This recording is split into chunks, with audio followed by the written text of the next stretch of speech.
Ladies and gentlemen, we're broadcasting worldwide on this Monday, already the 7th day of August 2017. Well, Peter Thiel has been hedging his bet on Donald Trump, telling folks publicly he thinks it's off to a terrific start, but hedging his bets 50-50, saying it's going to end in disaster.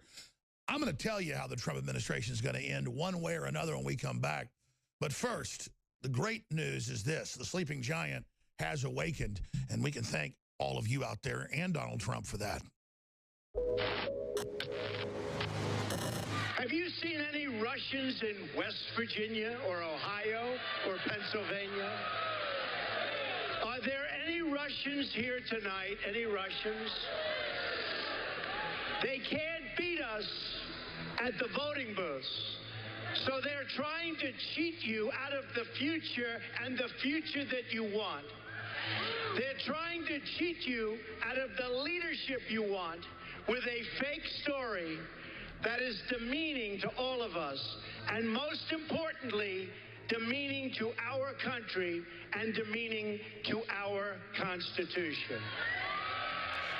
You know, I've begged Trump to do fireside chats at least twice a week, but really these are fireside chats with studio audiences. He must do a weekly rally like he's doing, and he must bring people in and give speeches in the White House every day to take control of the narrative. And all of us must understand this is the big battle for America's future. This is it, against total criminals, against foreign multinationals that thought they had this country, that want to break our back financially.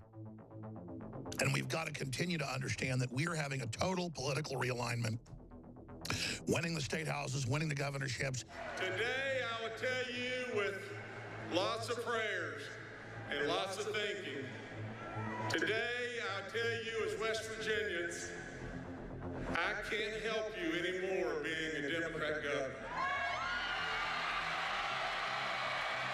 Record Democrats converting to Republicans. They've lost every special election. There's been more than 100 of them. There's been 4 congressional special elections. All of them have been won by Trumpites. The Pauls are joining with Trump now because they know he's for real. That's right, the Pauls, Rand Paul and others, are joining with Trump. We have to give our full support to Trump. I'm getting chills right now. This is so epic. Yeah, if you're not all in now, folks, you know how much the globalists hate you, how much George Soros hates you? I mean, this is crazy. This is like serial killer child molesters want full control, and it turns out that's what they are. But they're up there on national TV saying it's the end of Trump, the end of Trump. Everyone hates him. His base is turning against him. And then we can go get the corporate numbers, the inside numbers, the bot numbers, the computer numbers, just like we did during the campaign. And it shows Trump as popular as he's ever been, except for maybe Inauguration Day and Nomination Day. I mean, those were his all-time highs. But all the AI systems predicted his win. And then you just see the numbers online and the support. It's only intensified. I saw his support dip big time when he supported the bad version of Obamacare bill because he was lied to about what was in it. And then he came out and said, I was lied to. And then the 4th version, it was something Rand Paul said was good. And you notice the Republicans wouldn't pass it because they wanted to screw people, the Republican leadership. The Freedom Caucus supported it. Just like the Democrats have all gotten together and have agreed to just engage in criminal activity with the media and to just do things they've never done before because it's seen as acceptable to be completely criminal in this jihad of trying to keep the sleeping giant from awakening. The Lilliputians are in full panic mode here in Gulliver's Travel world. In ancient times, man roamed the earth in a constant state of hunting or being hunted. Introducing Caveman, where cutting-edge science meets ancient super nutrients. Secure your bottle right now at InfoWarsStore.com. If you are receiving this transmission, you are the resistance. Now, before I get into all the ultra-massive news today, obviously, thematically, you've got former Reagan administration officials, former Clinton administration officials, former CIA directors, former directors of national intelligence. You've got all the big cheeses in the news. It's up on Infowars.com, a Paul Joseph Watson article. And they are saying that the preparations to remove President Trump in the near future are underway. There's the headline, ex-Reagan official, Trump could be gone by February. The swamp will make mincemeat of him. Now, that said, I have been publicly begging the president to launch his own media operation to have fireside chats. They have done something along those lines with the announcement of Real News, a once-a-week, hour-long program. It's going to start 30 minutes, move to an hour. They've hired a former CNN reporter, basically a teleprompter reader, to read and break down the clips. And guaranteed with his 60-something million followers on Twitter alone, under his 2 accounts, and you count the rest of his family, 80 million. If they don't stifle and block it, it will have the most views of anything in the world.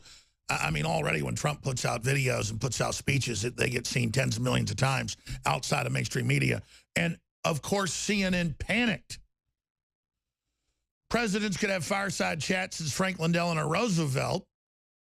They could have weekly radio addresses, but they're saying this is state-run media. This is pure evil. No, state-run media is the CIA-established State Department office under Obama that's still operating, trying to stop independent media in America, and the media demonizing Rex Tillerson because he's not letting them spend the money or letting the FCC come in and try to shut down free press. I mean, they're in the news with a straight face saying shut down the independent free press, and now they are going into hysterical gesticulations and flip-flopping and gnashing of teeth and running around like the proverbial chicken with the head lopped off. Stories up on Infowars.com. We've got the announcement, and then we've got all of the freaking out. But here is Trump launches the Real News broadcast. I'm going to play that clip, but just think about this. This is only a program once a week to actually show the real accomplishments and then interface with the public. I mean, Obama had massive teams putting out his own propaganda. The difference was no one wanted to watch it. And so the president more and more is isolated. Fox News is clearly showing its colors right now, except for Sean Hannity, basically. And this is the right move, but it needs to be more than this. And this is what Scaramucci wanted to do. And this is why the power structure feared him so much. But this is Scaramucci's plan going into function. But we need Trump every week addressing people point blank with a stack of news articles, holding them up, going through the lies. When they say he hasn't accomplished anything, go through what he's accomplished. Things like that. When they say that, they're trying to cheerlead the fall of the economy, he needs to be there exposing who did it. Those are the big issues. But this is the right direction. This is a really great move. Here it is. Trump launches Real News broadcast. Hey, everybody. I'm Kayleigh McEnany. Thank you for joining us as we provide you the news of the week from Trump Tower here in New York. More great economic news on Friday. The July jobs report added a better-than-expected 209,000 jobs. Overall, since the president took office, President Trump has created more than 1 million jobs. The unemployment rate is at a 16-year low, and consumer confidence is at a 16-year high, all while the Dow Jones continues to break records. President Trump has clearly steered the economy back in the right direction. On Wednesday, the president introduced the RAISE Act. For decades, a steady rise in immigration has depressed the wages of American workers. The RAISE Act will increase wages, decrease poverty, and save the taxpayers billions. Americans deserve a raise, and President Trump is finally putting the American worker first. Also on Wednesday, President Trump awarded the Medal of Honor to one of our Vietnam War heroes, Specialist 5 James McCloughan. McCloughan risked his life on 9 separate occasions, saving many of his wounded peers. President Trump also honored veterans as a whole with yet another VA reform package that will enable millions of veterans to receive better access to care. President Trump is dedicated to honoring these men and women who fought valiantly for our country and ensuring that they receive the care that they deserve. Thank you for joining us, everybody. I'm Kaylee McEnany, and that is The Real News. This is just the embryonic kickoff, but it's got CNN, MSNBC having convulsions because the fake news can't believe that Trump's going to have his own voice. It's an incredible time to be alive. The latest on North Korea, the latest on what's happening with the economy, the good, the bad, and the ugly. It's all coming up. But getting back into Trump launching the embryonic beginnings of a weekly news program that simply looks at the accomplishments. Now, why is this so important? With his 2 different Twitter accounts, way over 60 million followers, they're now blocking his Twitter account. They're now auto-disliking it, even when you click that you like it, kind of like a voting machine when you vote for a libertarian or conservative and it makes you vote for the Democrat. Like happened in so many states where you try to vote for Trump and it would go vote for Hillary. Or you tried to vote for Sanders and it would vote for Hillary. Or the nominees would give her the nomination, but then they just ignored that and had the superdelegates take it away. It's the same deal. You're hitting A, they're giving you B. You go left, they go right. You go up, they go down. You go high, they go lower. So, breaking, Twitter censors Eric Trump's tweet of the Drudge Report that simply sent out the federal government's own Congressional Budget Office numbers on the economy roaring back last Friday. And it said this tweet is not available. And we got screenshots of what it was. It was a link to the Drudge Report. And they said this is not acceptable. This is sensitive. This is in the hate area. So, the great crime now is that Trump would have an info babe read off a few of the accomplishments and point out when you open your country up to unfettered third world population drive, you will lower your standards, you will lower your overall wages and what the wages can buy. And we're going with the model of Australia and Canada that have open borders, but to skilled workers or to students and people that don't have medical issues.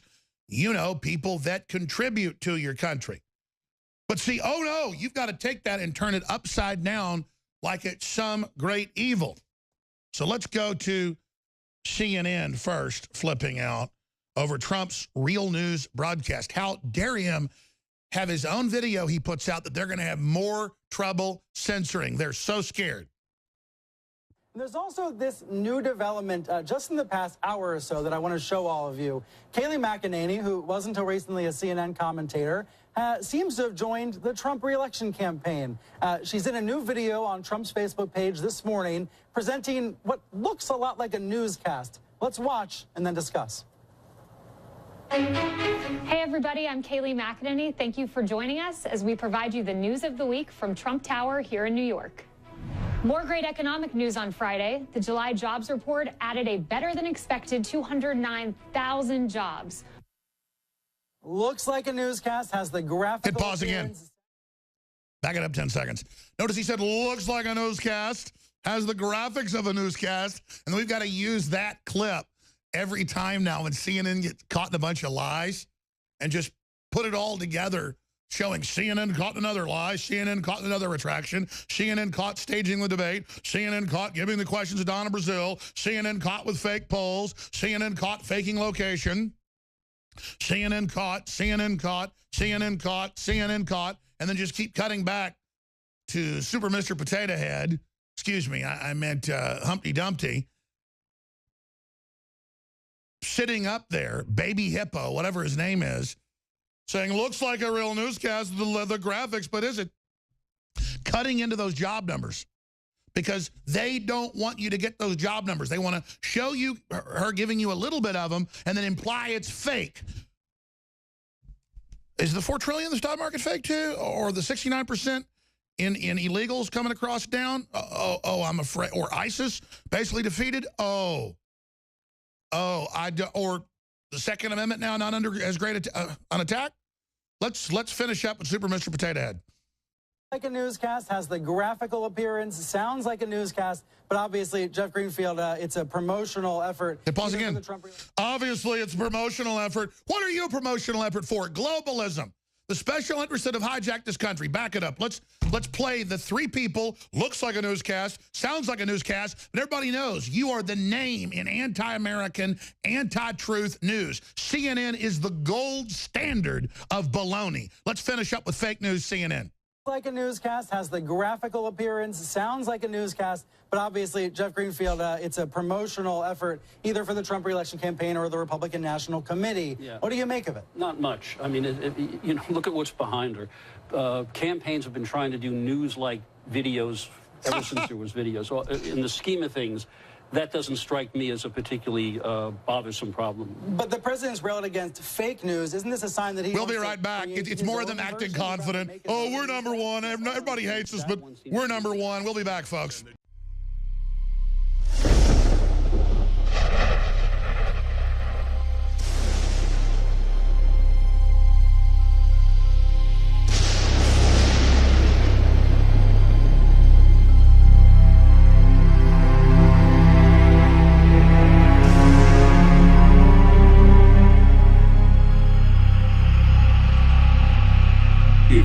Receiving this transmission, you are the resistance. It's Alex Jones.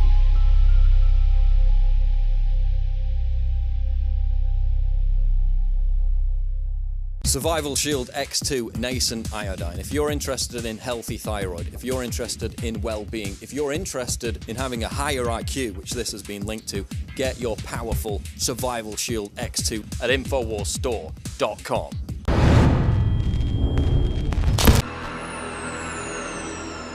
But this is where the work of Robert Mueller is critical to our future as a country, because in some respects, we're a government and a nation in crisis right now. You have confidence in this special counsel? Absolutely. You both worked with him for a long time when he was head of the FBI. Absolutely. It was an inspired choice. They don't come any better. And nobody better than Bob Mueller, who is a straight shooter and will not be intimidated by anything. And if he's fired by Mr. Trump, or attempted to be fired by Mr. Trump, I really hope that our members of Congress, our elected representatives, are going to stand up and say enough is enough, and stop making apologies and excuses for things that are happening that really flout, I think, our system of laws and government here. When you say enough is enough, if he's fired, and he's the president of the United States, he could tell Rosenstein to fire him if he wants. But if he's fired, what would you want Congress to do? Well, first of all, I think it's the obligation of some executive branch officials to refuse to carry out some of these orders that, again, are inconsistent with what this country is all about. But I would just hope that this is not going to be a partisan issue, that Republicans and Democrats are going to see that the future of this country is at stake, and there needs to be some things done for the good of the future. Now, that's Brennan, who converted to Islam, and he's up there with Clapper, who lied to Congress and said the NSA doesn't spy on the American people. These are the folks with Mueller that took Islam off the list, radical Islam off the list of terror groups, when it's 99% of the terror. I mean, these are the people that protected the Clintons through their rampage of criminal activity, through the out-of-control orgy of looting and other felony-type behavior by Obama. The funding of the Muslim Brotherhood, the funding of the overthrow of our allies, the complete opening of our borders, letting criminals flood in, killing all vetting. It just goes on and on, the crimes these people have committed. And then they sit up there and point their finger at Trump with Mueller, who now doesn't have any Russia evidence, so he is expanding to the friends, the family, the neighbors, the renters, everybody on the campaign, looking for perjury, looking for money laundering, looking for somebody that embezzled $1,000. It's the exact same thing that's happening with Benjamin Netanyahu right now whether you love Benjamin Netanyahu or hate Benjamin Netanyahu, I always noticed that a big segment of the right wing hated Netanyahu and put Israel in one big monolithic group and made it a touchstone or a sacrament to say Netanyahu ran everything. Well, the big Rothschild, liberal, globalist, Soros combine that we know from the WikiLeaks wants to destroy Israel and that is allied with Islam because they got more money and more people because of the oil. They are trying to get rid of Netanyahu in the same thing they've done with special prosecutors and special investigators for years. And they finally got one of his deputies to plead guilty to some shady business dealings that are very moderate. And this guy's, I went and actually researched it. This Israeli saying, you know, it had none of this anything to do with Netanyahu. But the news here and in Israel is saying, oh, it's over for Netanyahu. His chief aide, former aide, has pled guilty for a light sentence, just probation and a fine for things he's done. But then you actually go read the guy's statement. He said, I'm doing this because they gave me clemency, but it has nothing to do with Netanyahu. But you have to actually go find his statement from his lawyer and his statement, because if you read the news, you won't see that. Unless you look at Jerusalem Online, Ari Haro says he's not trying to put the blame on Netanyahu. And they say somebody might have given Netanyahu's wife a present 10 years ago. I mean, it is the most ridiculous stuff you've ever heard of. You've got the Clintons and Obama and the Clinton Foundation, all these groups and just engaged in, you know, 12 million here, 8 million there, 9 million here, 2 million there, from foreign governments to openly change policy within 24 hours of Hillary getting the money. And it's even in the WikiLeaks. Okay, you gave $3 million. We'll get that meeting for you next week with Hillary to change those regulations for you. Oh, there's an arms embargo? Don't worry, the State Department will give you a special license to get around that. I mean, it's crazy. It's so cut and dry. It's what they call open and shut. It'd be like if you committed a crime at the Super Bowl on the main stage. If you committed a murder on the Jumbotron in front of 90 million viewers, you pull a gun out, you shoot somebody, it's you, open and shut, done. It's the same thing with the Clintons. Then meanwhile, it's the same thing with this whole Netanyahu thing. There's nothing there. I don't have a dog in the fight for Netanyahu. I just go look at the facts. And there's nothing there. And they're saying, oh, he's going to be indicted any minute. But because he's the prime minister, they have similar parliamentary systems that we have, so one branch doesn't overthrow the other, that he won't even have to step down because of the fact that it's a separate branch of government, but that he won't survive the shame of it. And it's the same thing with Trump. That's all they're doing is saying his base has deserted him.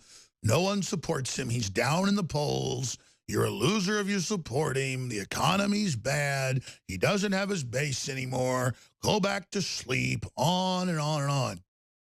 And then you actually look at what Trump's doing.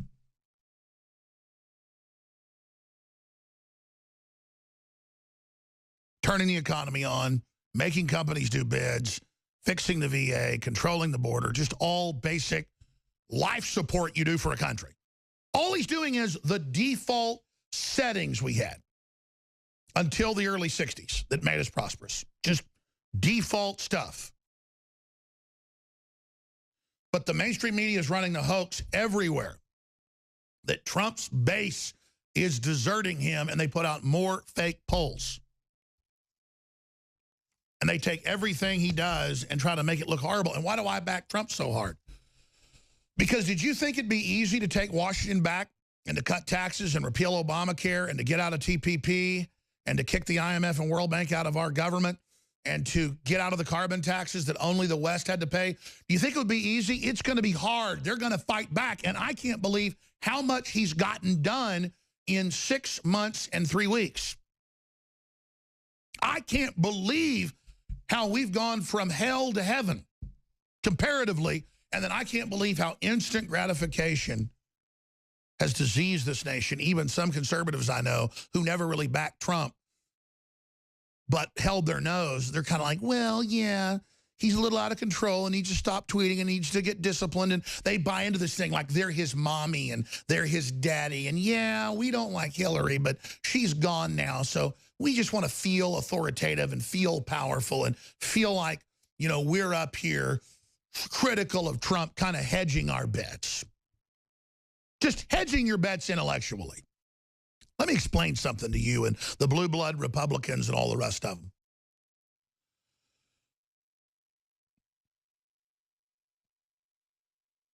The globalists know there has been a total revolutionary awakening to their program. And they know that the people of the world are awake to them and upset about what they're doing. And they know now they can't act like we're still in a free society and leave those systems open, or they're going to completely be economically, culturally, you name it, overthrown peacefully. So they've got to start a fight, start a civil emergency, start a group of crises. They've got to accelerate societal breakdown and then bring in authoritarian control as the supposed answer to that. And it's in their white papers. Bring in radical Islam, bring in 80% military-age men, bring in 10 million of them into Europe alone. Keep the number secret till it's too late. Now they admit 10 million. I thought it was 5 million. 10 million in the last 5 years. And then tell everybody, you don't have free speech anymore. You've got to comply and comport with Islam. They're banning synagogues, new ones being built, churches being built in some areas of Europe, Australia. They're banning pork being served in at least 7 European countries in their school lunch programs because it, quote, upsets the Muslims. The sky is the limit. They're just using an outside Stone Age authoritarian cult to make everyone then comport with that. Because if you'll comport with that, if you'll put up with that, you'll put up with anything. What do you think the tranny stuff's about? First, it's, oh, be nice to gay people in the military.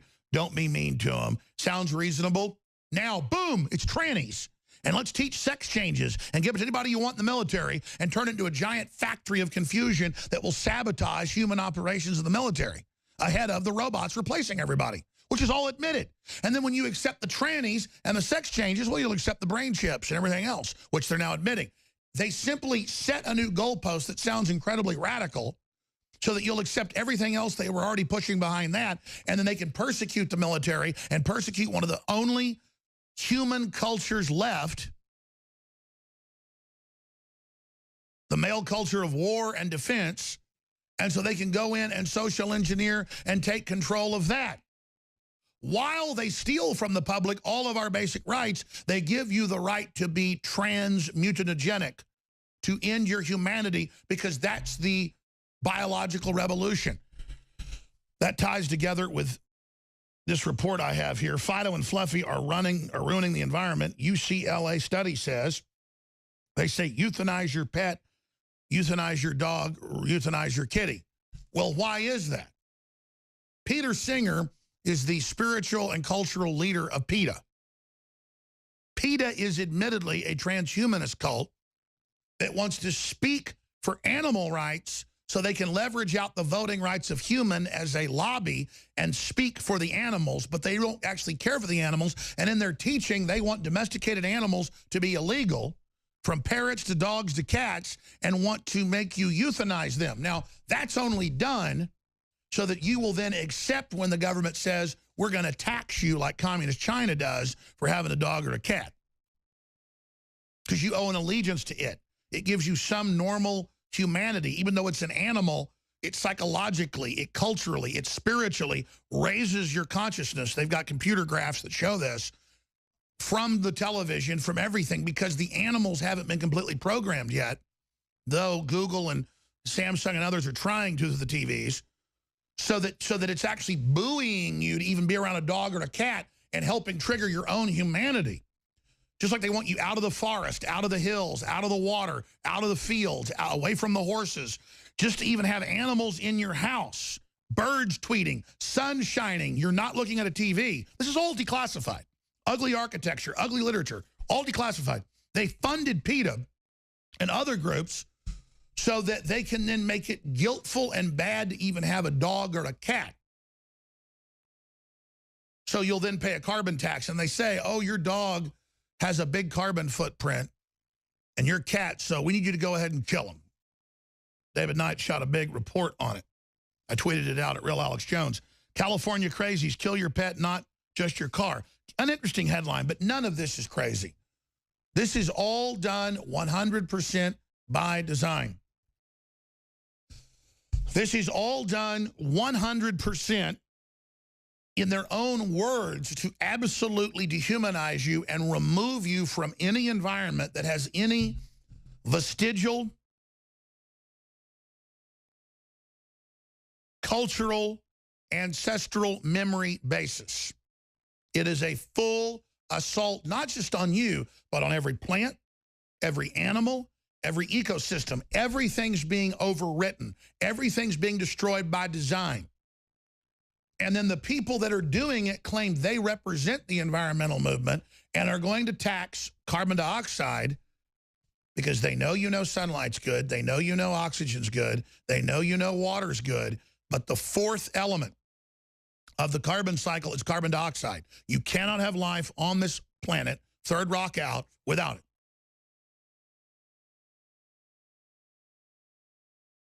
So they're just beginning to say, we need you to eat less meat. We need you to have lower carbon footprint.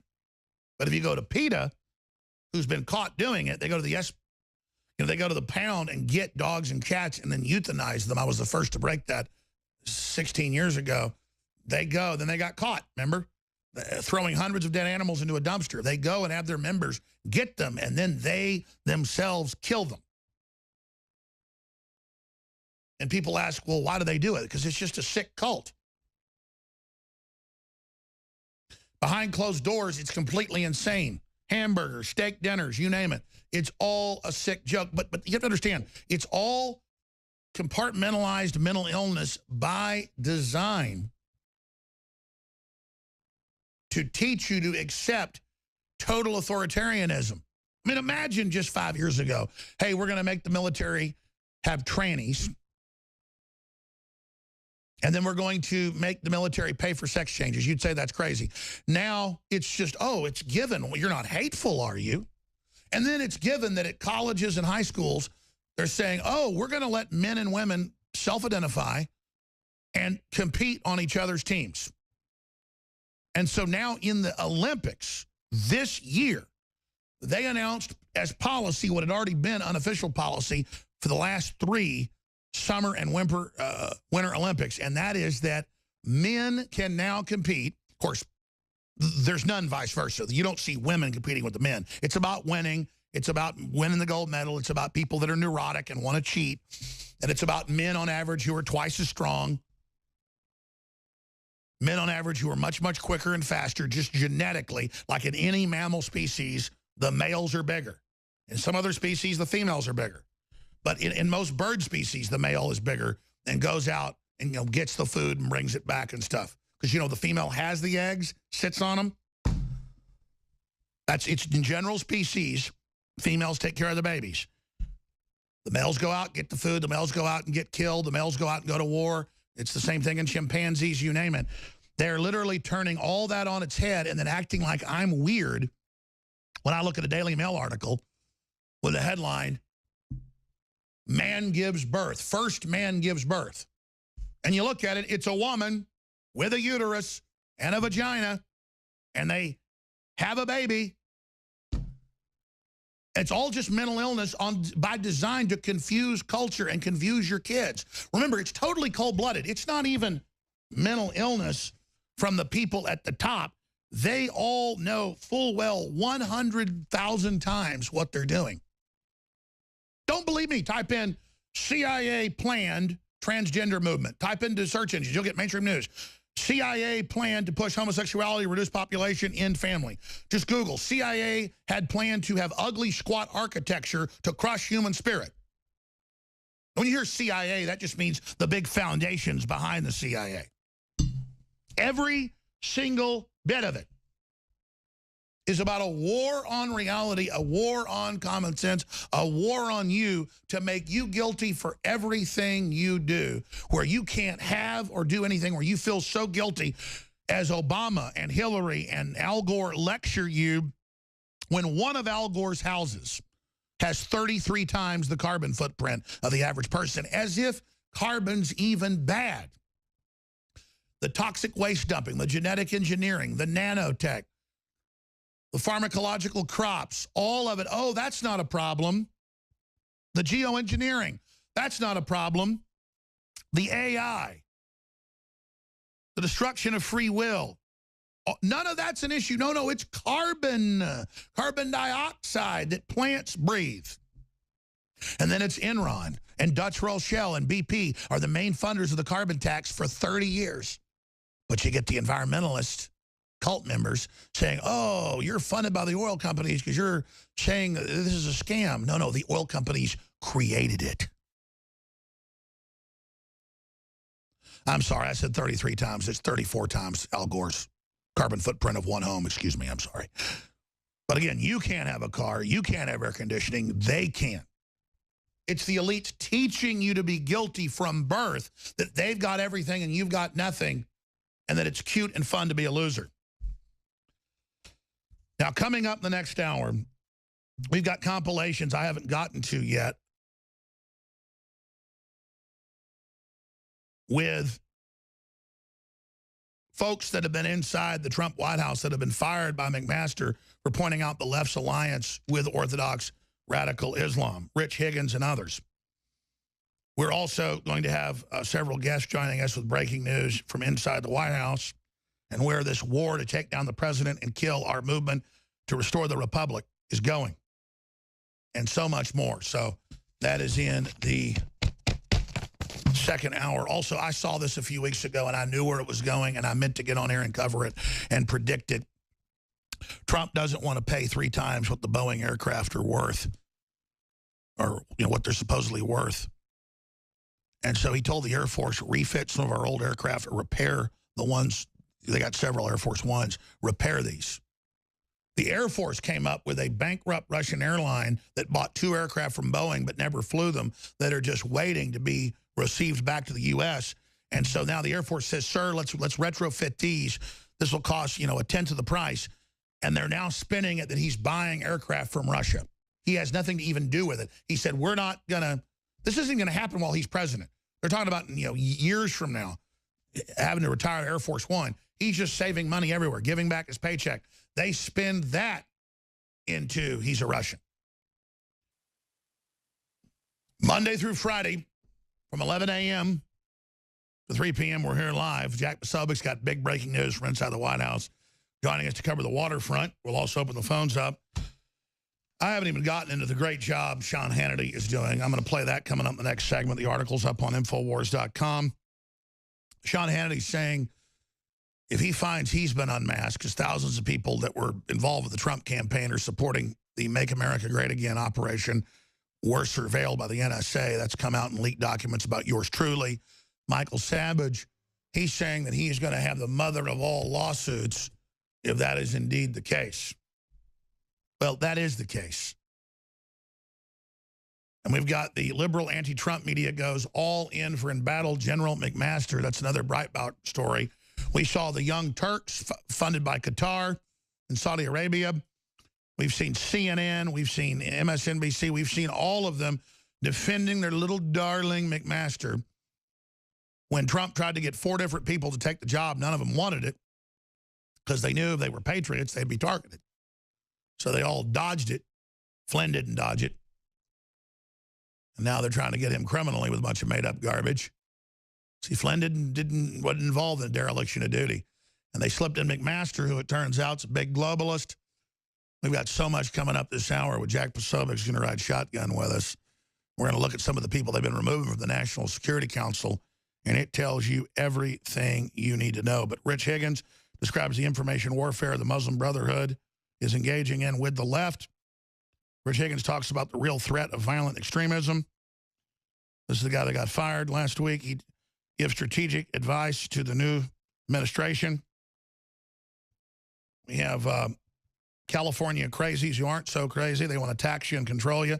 But if they have their radicals say, kill your pet, you shouldn't be able to have a pet, it makes it sound less radical when they say, no, we're just going to tax you for having a pet because of the evil. They're already taxing cows in Canada and places, for their flatulence. So why not tax there?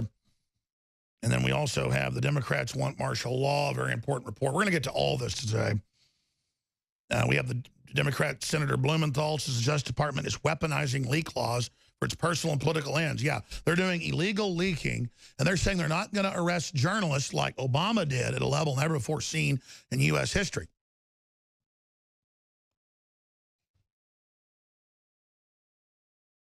But then the media is demonizing the fact that if you're in the White House leaking classified stuff, that is a felony. We're going to go after you. They're going, oh, this is so tyrannical. Again, they invert everything. And I know you know that. But the big hoax is that the president's numbers are down. The big hoax is that he's not doing well in the polls. And he's come out in speeches and in tweets and said, just like during the campaign, they told you I was unpopular when I wasn't. Our base is as big and successful as ever because we're delivering on the economy, delivering on the borders, delivering crushing political correctness, and we're all coming together. We've never been stronger because that's the truth. Got to get the economy going again. We're trying. It's starting to get purchased. It's starting to get a toehold. It's starting to roar back. The elite are panicking and admittedly trying to kill it. Got to expose the fake polls. Got to expose how they're trying to legitimize in deep state the overthrow of the president outside of government. You've got former Reagan officials saying Trump could be gone very soon, that the swamp is preparing to try to destroy him. Another big study out. Letting illegal stay costs 6 times more than deporting them. And there's this whole thing, and if you talk about illegals, especially that have committed crimes, being deported, you're somehow a meanie, when all these other countries deport you as well. It's like America has just been guilted into the most crazy mindsets of self-hate the world's ever seen. And regardless of what they do to Trump, we have won by the fact that we've gotten so much done against the globalists. If you are receiving this transmission, you are the resistance. What the aging process is when the cell replicates, we lose a little bit of our telomeres. Telomeres are the little cups on the end of our chromosomes. And when it runs out, you start dying. Secure your DNA force today at InfoWarsLife.com. Now we've learned that the former Obama National Security, Ben Rhodes, is a person of interest. What? Of the House Intelligence Committee. Plus, Congress is now questioning other Obama officials. Susan Rice, Brennan. Clapper literally set the stage for this by lessening the rules of unmasking from a very few to many. And then Obama changed the rules in 2011. And then, of course, 12333, just 2 weeks before he leaves office, where intelligence now can be shared with so many more agencies than ever before, which he never wanted to live under. This is what I've been telling you about. This is what I work on day and night. This is what keeps me up at night. And Congress is questioning these Obama officials finally. And then Sarah Carter. And then on top of the special counsel of the FBI. And James Comey himself. Now, and then John Solomon reporting that the former director of national intelligence, Clapper, by the way, he got a CNN gig and James Comey gets a book deal. But Clapper made it easier for officials in the executive branch to unmask members of Congress and their staffers. And I have it on pretty good authority that I've been unmasked, and among other things. And by the way, if I find out, I am going to sanction the biggest lawsuit that I possibly can with the biggest attorneys in this country so we can do something to stop the shredding of our Constitution. I will do that because that is illegal. And if my rights are violated, we will find a way to make this happen. Anyway, and it's not happening in a bubble here. Look at all their Hillary Clinton deleting, subpoenaed emails, BleachBit, hammering devices. Where's the special counsel for that? Where's the special counsel for 20% of uranium going to Russia and Putin? You know, really, at $145 million kickback and so much other evidence of kickbacks, look at what Judicial Watch found out this week. Where's the special counsel for a DNC-paid operative meeting at the Ukrainian embassy with the Ukrainian ambassador, the Ukrainians leaking bad information and disseminating false information on Donald Trump? Very powerful to see Sean Hannity telling it like it is. And Sean Hannity is one of the few shows that President Trump still watches. They have him totally isolated. That's been their plan all along. And you've got the Republicans raising 7 times what they previously were this time a few years ago. You've got all these state houses going Republican, all these governors flipping Republican. Huge victories. The Democratic Party is being turned into a has-been kook organization, but they don't care because they're the establishment. The top Republicans were put in there. You've got this ex-Reagan official saying that the Republican leadership, that the old men on the Hill, he uses terms like that, the wise men, the never-Trumpers, the neocons are preparing to remove him outside of impeachment. Stockman, who was director of the Office of Management and Budget, ultimately the hammer of fiscal crisis and crashing stock market, which they're trying to engage in, will break any remaining loyalty of the GOP elders as they smell the 2018 elections turning into a replay of the rout of 1974. And then Donald will be gone. And well before 2018, too, I told an audience in Vancouver last Friday, and it could happen. Stockman thinks Trump's ousting will be achieved probably by a threatened invocation of the 25th Amendment by the GOP elders on the Hill. Well, this isn't Richard Nixon they're fighting with. It's Donald Trump. It's the internet. It's the 21st century. Now, it's true that Peter Thiel is in an article today that's posted up on Infowars.com and drudgereport.com. Now, it's from the fake news site BuzzFeed, so, I mean, who knows if it's true. I've had BuzzFeed write articles about me that literally have almost no truth in them. I mean, there'll be something in there like Alex Jones was at the courthouse for a custody battle with his ex-wife. But that'd be the only part that was true. Only BuzzFeed and Daily Beast could be more fake than CNN. I mean, it is the standard of it. You know, PP Gate, all of it came from them. Peter Thiel has been hedging his bet on Donald Trump. And it goes on to say that he's been telling people Trump's off to a great start, but behind the scenes thinks it's 50-50 he'll be removed. Well, I think it's more than 50-50. I think right now they're planning to blow Trump's head off or drug him and say he had a mental collapse. I mean, they're on television saying they're getting ready for that. And then separately, when I and others talk about it, they go, oh, you're crazy. They had Newsweek and a bunch of other fake news publications over the weekend say, look, Jones is crazy. He says there's a plan to overthrow the president. He's completely insane. And they never quote where I'm playing clips and showing news articles where they're saying it, but in establishment publications. Then they say, oh, Jones has been changing his story. He said they were going to steal the nomination. Then he said that they were going to steal him being seated as the president. Then he said they would, well, yeah, they've been trying all along. We've been beating them. But they've been saying we're going to steal the nomination. They've been saying they're going to have faithless electors. And then we stood up to them, unlike Bernie Sanders with Hillary. But they act like, oh, look, he's not accurate. When I'm totally on target, that's why they can't stand it and have to engage in this alchemy where they go, okay, this guy's got our whole agenda. He's following what we're actually doing. He's warning people about the plan. And now Hannity and Limbaugh and everybody else has picked it up. And now what are we going to do? Because the public knows what we're doing. And they know our polls are fake. And they know that we're trying to break the base away from Trump. And they know that Fox News has even been turned against him. And they know that he's killed TPP and the carbon tax and secured the borders and started the wall and is trying to get the taxes cut, trying to kill Obamacare and got a good bill through. But the Republicans killed it with John McCain, who broke his word. How do we turn that around? Obamacare, that's our fault, our big screw job of them. Thank goodness they're so stupid, you know, Jonathan Gruber.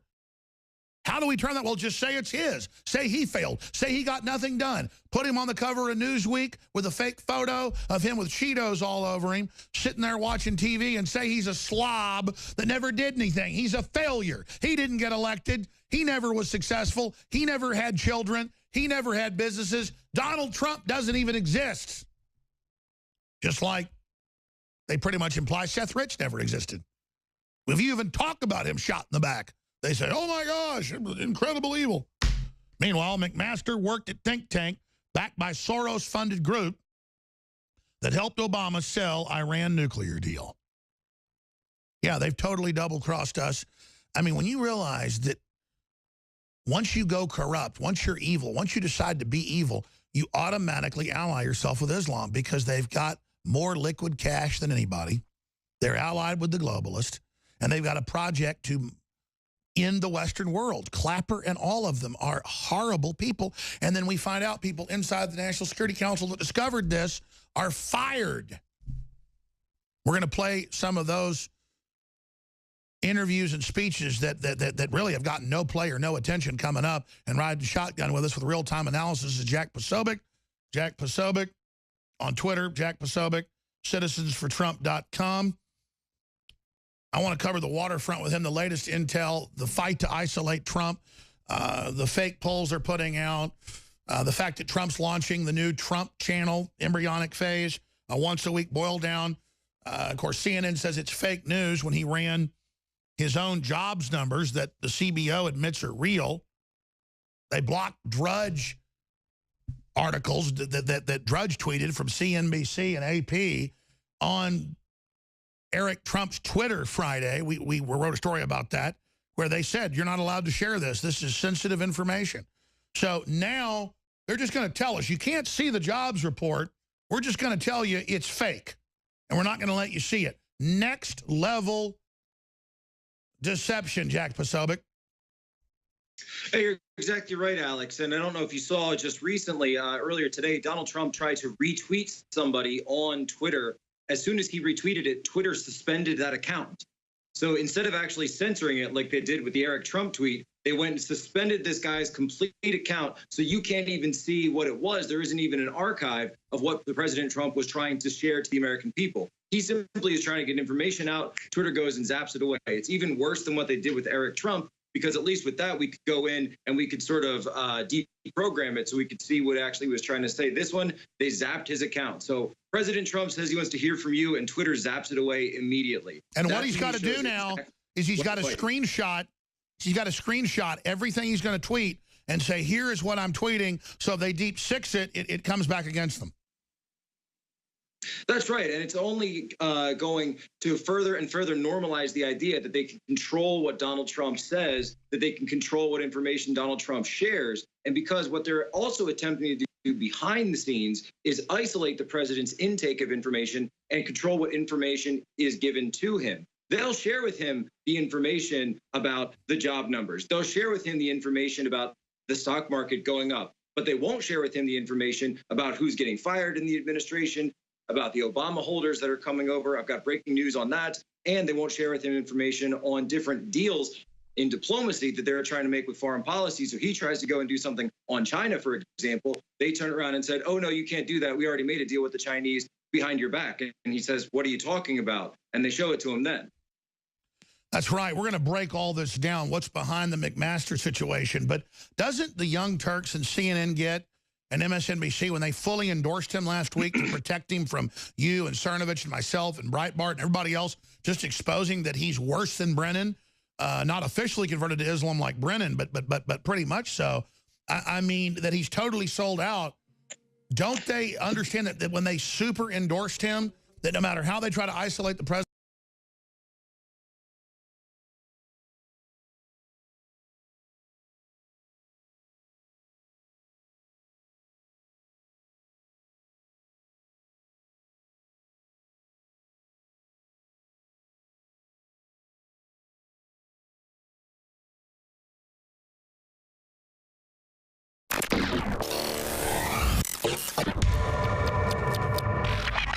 We have private labeled it, and it is the exact same product, just the name is different. Emmerich Essentials. It's on average 20% off. On top of that, if you sign up for auto ship, you get an additional 25% off. Emmerich Essentials is all about personal care, hygiene, not getting skin cancer, not getting bit by a bunch of bugs and mosquitoes. It's all there. InfoWarsLife.com, InfoWarsStore.com, and you'll find Emmerich's Essentials.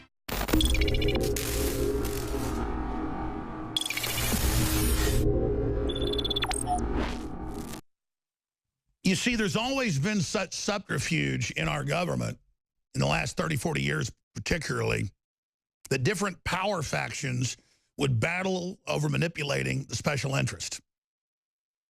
And now President Trump has come in, gotten rid of all the lobbyists, and literally now looks at each thing about what is fair and what is good for the economy and what is good for security. It is the most pragmatic, direct, honest, good governing I've ever seen. And when he makes mistakes, he finds out about it and changes it. He doesn't flip-flop. He says, I was wrong, and changes it. It's so refreshing. And the special interests that had hijacked and were running this country and who were dominating the globe through our treasure, through our energy, have sold out to radical Islam, have sold out to communist China. They're the traitors, and they are now panicking that Trump's dismantled this. You know, you tell Trump, sir, they're in the New York Times saying they're spying on you. Then he says, hey, don't spy on me. And they go, we never did that. And he goes, here's the New York Times. Then they say, oh, he's wrong. We never said that. As if we don't have the cover of the New York Times. They talk to us like we're morons. It's called gaslighting. Now, this is a short segment, long segment coming up with Jack Posobiec. I want to walk through all this because a lot of smart people, quote smart, are hedging their bets. When you get something this real, you don't hedge your bets, you're all in, especially when there's no hedging your bet. Going along with the globalists doesn't mean they pat you on the head and you get a seat at the table. It just means you're delusional when you stand around at church or the water cooler and go, yeah, I'm kind of mad at Trump too. And you buy into all the backbiting when he is epically carrying this country on his shoulders. I cannot help but admire President Trump, and I want to salute and thank all of you that are praying for President Trump and ask you to pray for us as well, because we are changing the world together. We are beginning to turn the corner, and this is such a historic fight, and it's a test of mind control. Can media mind control break the back of the people and stop this revolution? And the answer is no. The question is, do we defeat them right now and have a big, huge win and society turn around? Or is Trump just a beachhead? They destroy him, we move forward. Populism awakens, globalism's in trouble, crippled, and we move forward from there. They fight back with authoritarianism to try to shut us down. It'll probably go hot. I don't want to go down that road, but we don't have a choice. Either way, we fight, we win. Jack Posobiec. You're absolutely right, Alex. And what Peter Thiel was saying, I think that BuzzFeed is really taking him out of context here. He was saying that the fight against the deep state, the fight against the entrenched establishment is harder than he thought it would be. It is fiercer than he thought it would be. And that is why he sees them fighting so hard and sees President Trump fighting back against them as hard. You know, you talk about these warrantless wiretaps in FISA courts. Who set up the warrantless wiretap system? Why, it was Robert Mueller. The same Robert Mueller we're now told is the independent special counsel who's investigating this Russia stuff, and that there's no ties or bias to him whatsoever. This is the same Robert Mueller who was tied to the wireless wiretapping, the same Robert Mueller who was tied to Iraq WMD, the anthrax hoax where they actually... He's hoax Mueller. He's the opposite of independent. He's the hoaxer. He's the opposite of independent. You're right. And now we're told to forget all of that. It's like the entire mainstream media has amnesia when they talk about him, because they come up and say, well, he's completely independent. And, you know, he's like Jimmy Stewart there in Washington as a G-man. No, I would say he's more like J. Edgar Hoover when it comes to the FBI. Using blackmail, using control. Absolutely. Yeah. And I'm not even really sure he ever really gave up the reins of the FBI to James Comey. Remember, he stayed there for 2 extra years after Obama came into power. He asked him to stay on for 2 extra years and then handed over to his very good friend, James Comey. His and Comey's relationship has been described in D.C. as one of the closest relationships of any two members of the intelligence community, law enforcement community. So they have been thick as thieves. It's an evil power group. It's an evil, unconstitutional little wannabe coup group that really thinks so much of themselves. And that's what I hate, man. I want to see this evil power over America broken. Don't you? Aren't you sick of the cabals and the Clintons and all these globalists that are so arrogant? It's ridiculous. They're going to send somebody out here, someone who's working for the Bush administration, someone who's tied to the Clintons as well, and they're going to tell us that we have to listen to him as well because we see what's going on. We see the establishment going up against Trump. They call Trump a traitor while they're trying to overthrow the democratically elected government of the United States, period. And it's disgusting. All right, we got a long segment coming up. I want to really, because I've done a lot of research, you've done a lot of research, and I saw the stuff about McMaster. I knew a lot of it, but I spent probably 8 hours off and on this weekend or more. I guess I did more research Sunday. I did like 10 hours research. I had to on him, and it was just, it was a rabbit hole. Right when you think you know it all, it gets 10 times worse. I mean, McMaster is just nightmarish. But through who he's fired, it gives you a window into exactly the type of nasty Islamicist agents we're dealing with. I mean, they buy these guys off, folks, and they just want to blow up Western civilization, just like they blow up all the churches.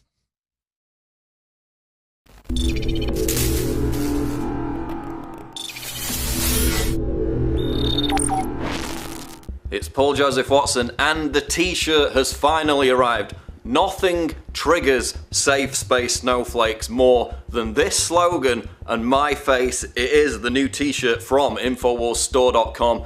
Conservatism is the new counterculture. You've seen how much this triggers the safe space snowflakes. The left controls culture. They control arts. They control entertainment. They have the complete monopoly on culture, which is why conservatism is the new counterculture. We are striking back in the culture war.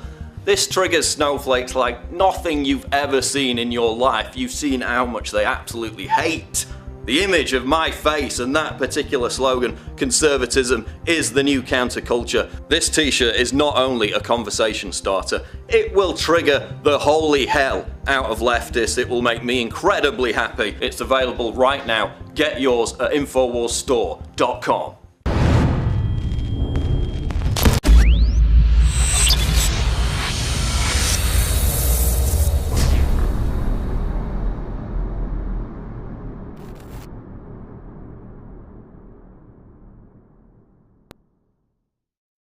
Now, going back to Jack Posobiec, everybody should follow on Twitter at Jack Posobiec, citizensfortrump.com. Investigative journalist, more and more doing great reportage for us as well up there in D.C., bold fighter. Let's get into the big issue here. This window into how they plan to bring down Trump. The hoax they're selling, just like Hillary couldn't be beaten, he's going to be taken out. Their bold statements that they're preparing to just remove him in some type of coup. They have to go public with it. People say, why have a public coup? Because they have to legitimize it in the minds of media, the public, and the people that they're trying to get ready for this coup. You talk about dangerous. Separation of powers. The president has a right to fight this coup. In fact, he has a duty. But they're going to say that's a terrorist operation. They're going to seize control of the media with the Obama kill switch. That's why they're isolating the president. It's why Twitter's censoring him. Meanwhile, McMaster worked at think tank backed by Soros-funded group that helped Obama sell Iran deal. That's the latest from Breitbart today, showing Bannon's fighting back, showing Bannon's true colors, that he is a patriot. Deep State's going to kill the president. Alex Jones, Newsweek. Report, McMaster fired National Security Council official for pinning memo on globalists and their alliance with Islam. And it explains the whole thing. We're going to play in the next hour, lengthy excerpts of that. But let's walk through why a top FBI agent warns McMaster is the enemy camp.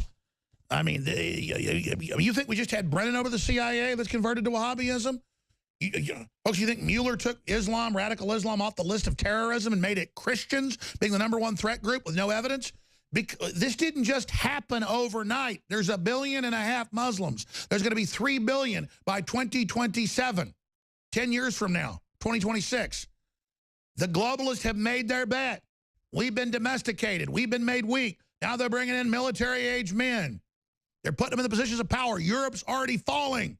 I have to say, to a lot of the hardcore right-wingers who said this 20 years ago, I thought you were nuts about caliphate, about Sharia law, because I couldn't imagine even our own evil elite would do something this crazy. But they hate Christianity so much and are so committed that they funded ISIS and Al-Qaeda that blew up thousands of churches in the Middle East the last 6 years, under Obama, the Muslim Brotherhood, his cousin, Odinga, all of it. It's come out in court. This was an actual super double cross. And now we're in red level crisis, and they're sabotaging the military with trannies and sex changes to sabotage it. Jack Posobiec, while defending Islamicists throwing gay people off buildings. Jack, lay this out for us, your report, while you're really here on McMaster. One of the top things that I can break today, and my sources confirmed to me that there are 4 people on the NSC that are still on the NSC. Not only are they holdovers from the Obama administration, but these people are direct reports to Ben Rhodes, the former Obama security advisor. So they were people that were directly working for Ben Rhodes. Ben Rhodes, as we know, is still in communication with Barack Obama. So for all intents and purposes, you can say that these people are working on the NSC, but are still able to get information back to Barack Obama. It's Abigail Grace, Fernando Coots, Andrea Hall, and Mary Lynn, 4 members, each special assistants in different sections of the NSC, special assistants. They're all over the key hiring. So yes. That's how they create the log jams. Right. And so they will prevent anyone from being hired that is with the Trump that was with the Trump campaign, that is with Trump in terms of ideology, like Rich Higgins was. And if they find out that someone was like Rich Higgins, KT McFarland, Tara Dahl, Derek Harvey, they're immediately sent out. And the main reason these people are sent out is because they are able to get information to President Trump that they don't want getting to him. They want to control his information. That's why we're hearing now the closed door of the Oval Office, shutting the door of the Oval Office. Kelly behind that, saying they're going to censor his tweets, saying they don't want President Trump looking at Twitter. They don't want him going to that. They're going to check with his tweets before they put it out. So they're going to write his tweets for him. And numerous reports that have been coming out as well, saying that the statement that was put out last Friday night, very late last Friday night, on H.R. McMaster in defense of him was not written by the president, nor was it seen even by the president, that it was put out in his name, multiple accounts. And by the way, I got that Sunday when I saw it, and Saturday, and talked to top people. And indeed, I'd never even said that on air because I didn't want to give up any sources. I guess now it's safe to bring that out. The president never saw that while he was in New Jersey. They just are doing whatever they want, already acting like he's a buffoon, incontinent, already acting like, you know, he needs to be put in a nursing home when he's sharper than all of them put together. They're already behaving with total belligerence. And what about the reports that McMaster constantly trashes Trump to everybody, loving being a darling of the media? Well, McMaster is going around and telling, the president will have a phone call with somebody, and then McMaster will call his counterpart and completely countermand everything the president said about it. McMaster will call and essentially make statements that are completely at odds with what the president just said, and in times in public will go forward and correct, as he called it with his own words, correct the president. One specific example. How do we stop President McMaster after you make your point? Sorry. Sure. We've got to be able to get information to President Trump, whether that's through emissaries, bringing him actual memos, actual documentation into the Oval Office, meeting him personally, either at Trump Tower. He says he's going to be there this week for meetings, going and getting the information directly to him, and people via social media. They can't stop Trump from getting on social media. So people going on there, until you're banned, until your account is banned until it's down, you've got a voice. You can use that social media as a two-way street of communication between you and the president. He's going to see it. We saw one woman, a black conservative, who was trying to get her message to the president. She got one message to him, he retweets her, and immediately she was suspended. So the president saw her, and immediately Twitter decided to shut her down. That is what they're trying to do, and that's why it's so important for us to reach out directly to the president. They want to cut the people off from the president. They want to put him like in the Forbidden City like they did with Chinese emperors and totally control him. I mean, this is epic to watch, and they admit their strategy is to isolate him, to bring him down. I mean, this is incredible. What do you think the president should do? I think the president at this point should absolutely fire Bob Mueller. People are making connections back to Archibald Cox and Richard Nixon, the Saturday Night Massacre. I think if anyone should go, it's Robert Mueller at this point. He stands as someone who is not independent, who is absolutely not independent of the process. He's been involved since pre-9/11 with the federal government, with the federal administration and establishment. And it'll be seen as strength to get rid of him before they crash the economy.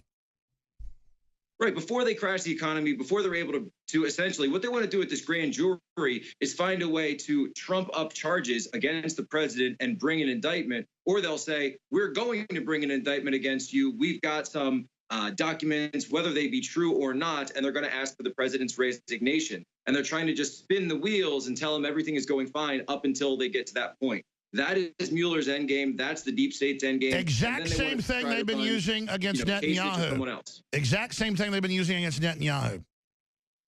Yes, they want to make him completely inundated with scandal after scandal so that their agenda can't actually be passed. They can't get any of the executive orders out. They can't get legislation passed. Think about it, Alex. Why haven't we seen legislation for the wall, for infrastructure, for tax cuts? They're doing all of this to prevent President Trump's agenda from getting put into place because that's the scariest thing possible to this power elite that's out there. And then they turn around and run another fake Newsweek cover, not the one where they said Hillary was the president and had how she won and photos of her winning that night, all fake. They have a new one of him photoshopped in a chair, lazy, and it says 0 accomplishments.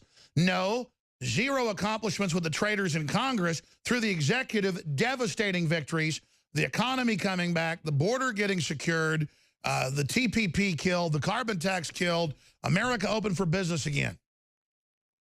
When I saw that cover, I thought it was Mad Magazine instead of Newsweek. I guess we should call it Fake Newsweek for now. I mean, this is the same media that just a few weeks ago, Fake Week, was telling us how President Trump's hectic work schedule was making them all tired. If there's anything they want to accuse the president of, being lazy is certainly not one of them. This is a guy 2-3 hours of sleep at night, if that. He's constantly working. He's constantly on the phone. And he's been on record for doing that throughout the campaign and the early days of the administration. So for Newsweek to come out and say it's news to put up a Mad Magazine cover of him, it's ridiculous. Even other journalists and people that are still trying to hold on to some semblance of independence in the industry are saying it's a completely ridiculous attack on the president. Well, Jack, that's the thing for me. I watch CNN and MSNBC now.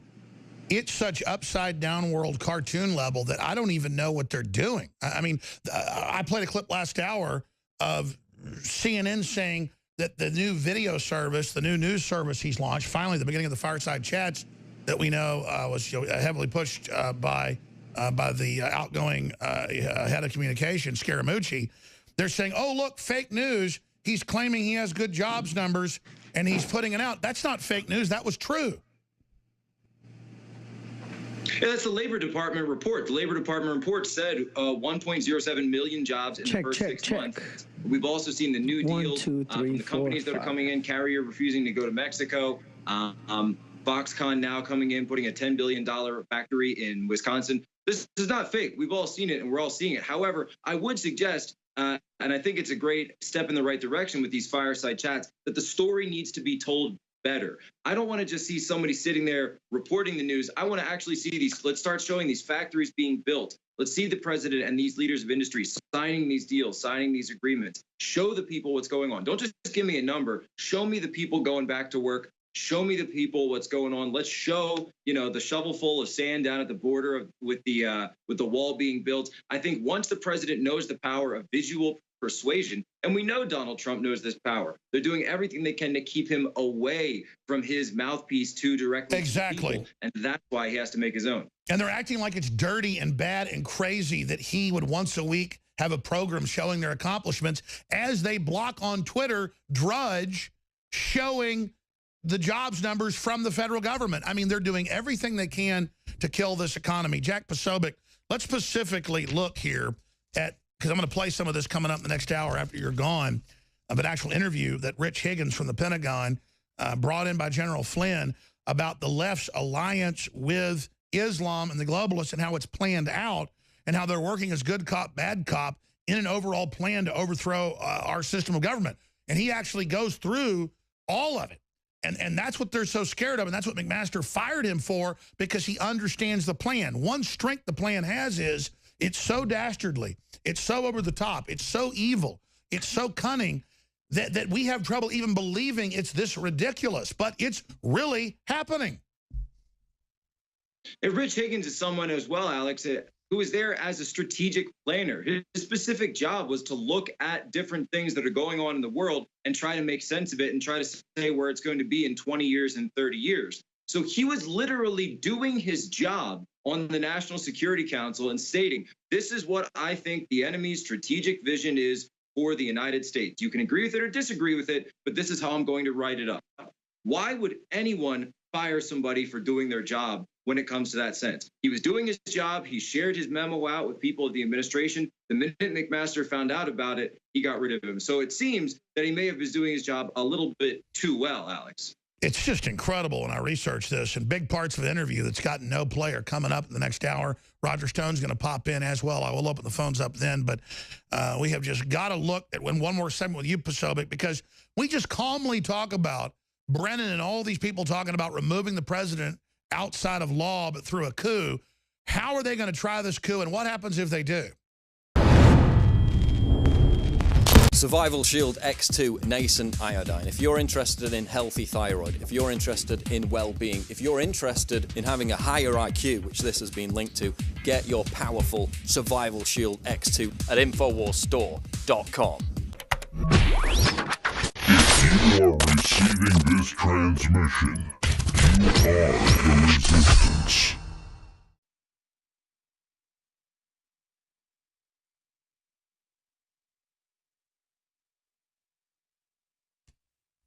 I've got some really good news. Anti-gun activists face bankruptcy after filing frivolous lawsuit. Now, the good news is they face bankruptcy. The good news is their lawsuit was thrown out, and all the lawsuits are being thrown out against gun manufacturers when somebody on Prozac who illegally gets a gun or another serotonin reuptake inhibitor goes and kills some people. That's not the fault of the gun maker or the gun shop if they sold the firearm legally.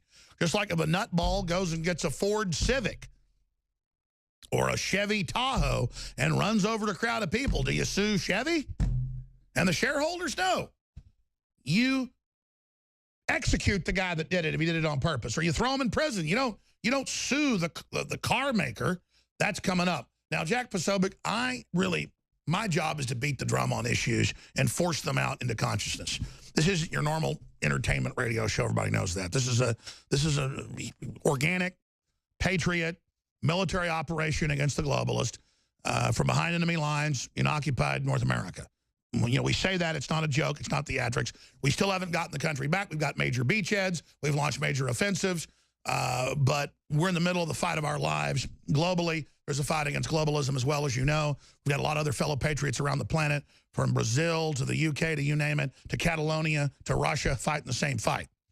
But just in closing, they're all over the place saying kill him, overthrow him, remove him, COG, 25th Amendment. They really are planning to make the move, I believe, soon. A, do you believe that? C, how might they do it? What do we do if they blow his head off? They're going to try to activate riots nationwide. I mean, I just can't believe we're in this position. I think Trump and the Justice Department have to move against him. Alex, that's their game plan, and that's their end game for all of this. They want the president to either resign on his own, or they're going to try to bring some kind of charges against him, fake charges that are completely without merit. If they do that, this is not going to be like the 1970s. This is going to be much, much worse, because half of the country has seen for the past 2 years the vilification of this man, a private citizen at first, trying to do the right thing for his country. The entire establishment of the Beltway, the entire media has gone against him. If Trump had done something wrong that was that egregious, by now, believe me, Alex, I think we'd know it. So half of the country knows how hard he is fighting. That half of the country is not going to slink away quietly if they go to take out the president, whether by physical means or by some kind of legal means. They're going to be very upset. They're going to be out in the streets, hopefully peacefully rioting or peacefully protesting. But it would be very hard for them to be quieted if President Trump is taken out like that. And also, they're trying to bully us with boycotts and don't let libertarian or nationalist or conservative groups have e-commerce or websites. It's time for everyone to look at what they're buying, who they're shopping with, and religiously do not spend money with globalist operations. Break with it. Go through the extra trouble. Pay a little more wherever you are to get products you need to not support globalists like Bezos and Amazon. You know, we got off Amazon a few years ago, even though we were funding ourselves and selling a lot of stuff, because they're just an anti-gun, anti-free speech, anti-American group. They own the Washington Post, waging war on America. And, you know, these are enemies. These are absolute enemies. But again, pull your money in support from the enemy and financially support the liberty movement. If we do that as the producers, we will break the enemy's back. Exactly, Alex. You've got to go to their sources of money. You've got to go to where their pockets come from. You know, people say this all the time. Oh, I've just got a Twitter account. I've got a Facebook. What can I do? We're up against billionaires in this thing. They're putting so many dollars behind this. They have so many resources at their command. What they don't have are people. We have the people on our side, and we have the truth on our side. And with that ability, with that framework in place, no matter what they throw at us, we are always going to. That's right. As long as you stay focused and in the fight. Absolutely. Jack Posobiec, amazing. It's the truth. You are engaging the globalists. You, whether you like it or not. But it's not work. Do you feel the electricity?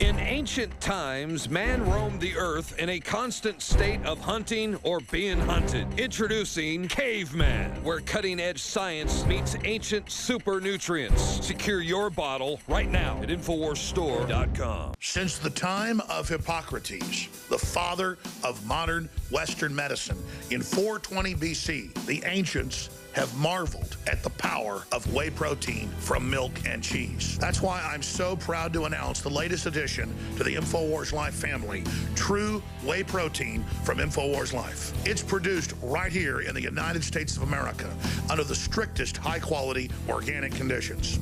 Our True Whey Protein from InfoWars Life contains a whopping 20 grams of protein per serving.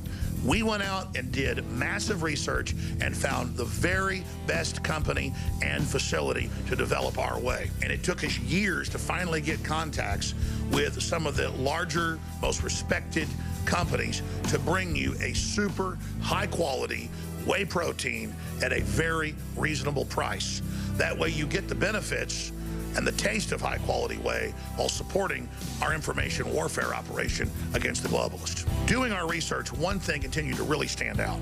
It's not just that cows and their milk are associated with the best, highest quality protein, but also that those cows be grass-fed. That is essential. And all of this whey protein comes from grass-fed happy cows. This is the very best way that we were able to bring to market.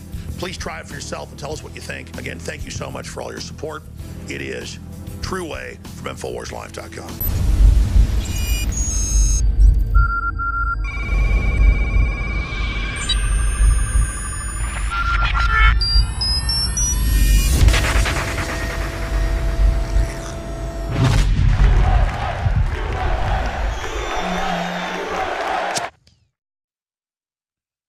Roger Stone's coming up with a lot of breaking news. I will air large excerpts that really are not getting any coverage of this amazing Rich Higgins who got fired last week, breaking down how globalist Islam is the future world system they're bringing in. It's irrefutable. McMaster is an acolyte of it. It's a cult of these people. These are such double-crossers. Napoleon joined Islam there at the end as well. Hitler basically merged with it. This has been done before, but now the demographics are very, very clear. So that's all coming up. You know, there's a sad story up on Infowars.com. It's a positive story, but also a sad story. Anti-gun activists face bankruptcy after filing frivolous lawsuit. Now, the good news is their fake lawsuits are getting shot down around the country. The sad thing is these people got tricked by Bloomberg to be part of the lawsuit themselves, and then they get hit with the court fees. Very sad to see Bloomberg manipulating people that have been hurt. You know, they lost some family in the Aurora shooting, and I didn't even know who they were when they confronted me on the street in San Antonio at a pro-gun rally I was having. The media tried to spin it that I was being mean to him. I mean, he hit his wife in front of me. It's on camera, hit her, and was threatening me and just totally out of control. And then later I found out who they were and tried to stay away. But they came into the event I was at a restaurant, and then they were having another event, and they thought like I was there to harass them, and they just ran over and got in my face. It's all on video. But the anti-gun activists who once confronted Alex Jones are now facing bankruptcy after a judge dismissed their frivolous lawsuit against a gun store. Lonnie and Sandy Phillips, who faced off with Jones in 2013 Second Amendment rally in San Antonio, were ordered to pay $200,000 in legal fees to the Lucky Gunner store after a judge threw out their politically motivated lawsuits, which conflicted with federal law. So again, these Bloomberg push suits are bad news. The couple were encouraged by the Brady campaign to file the lawsuit against Lucky Gunner, which apparently sold ammunition to the Aurora shooter, James Holmes, who later killed Sandy's daughter, despite the fact that under federal law, business cannot be responsible for the criminal acts of third parties beyond their control if they follow the law. Lucky Gunner was no more responsible for the actions of James Holmes, and Honda was for the actions of Abdul Razik Ali Artan when he attempted to use his Civic to kill pedestrians at Ohio State University. This is what the court wrote. The example I always use. It's just, as is no more deserves punishment, reported the National Review, citing a 2005 Protection of Law, Commerce, and Arms Act. There are already consumer protections that make gun manufacturers liable in rare cases when their products malfunction. Naturally, they do not apply to misuse. The judge simply followed the law by dismissing the lawsuit, and now the Phillips must reimburse the gun store for having to defend against a suit which never should have been filed.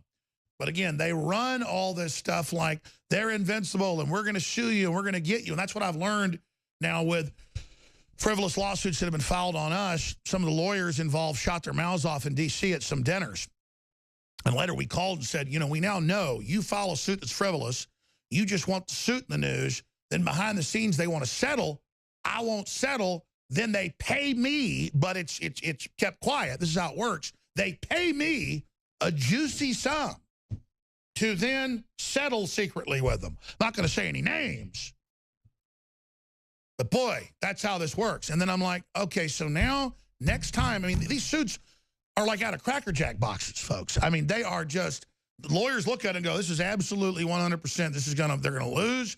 You're there to pay attorney's fees. They're like, we're certain of it. Unless maybe you have the Ninth Circuit on appeal. But then the Supreme Court will overrule it. But they go, that's one chance out of whatever. And then they even try to get us in the Ninth Circuit. It is just unbelievable. But next time, I now realize I have to like show the bandits I'm going to fight back, counter sue everything so they don't get the PR to then run stories that I'm being sued, I'm fake news. So whoever's next up with their lawsuits, step on up for a big giant litigation with me, PIs, and everything else. Step right up. Step right up. Every morning before I start writing or shooting a video, I take 2 capsules of Brain Force for a sustainable burst of energy. This is, without question, the most powerful nootropic I've ever taken, and it comes without any of the crashes or the jitters associated with energy drinks. It's additive-free, nothing artificial. It's Brain Force Plus. Read thousands of 5-star independent reviews right now and get your Brain Force Plus at InfoWarsLife.com.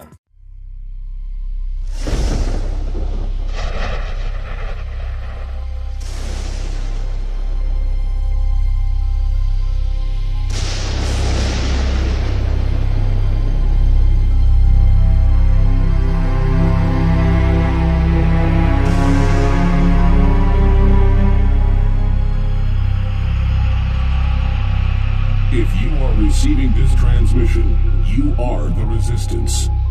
It's Alex Jones.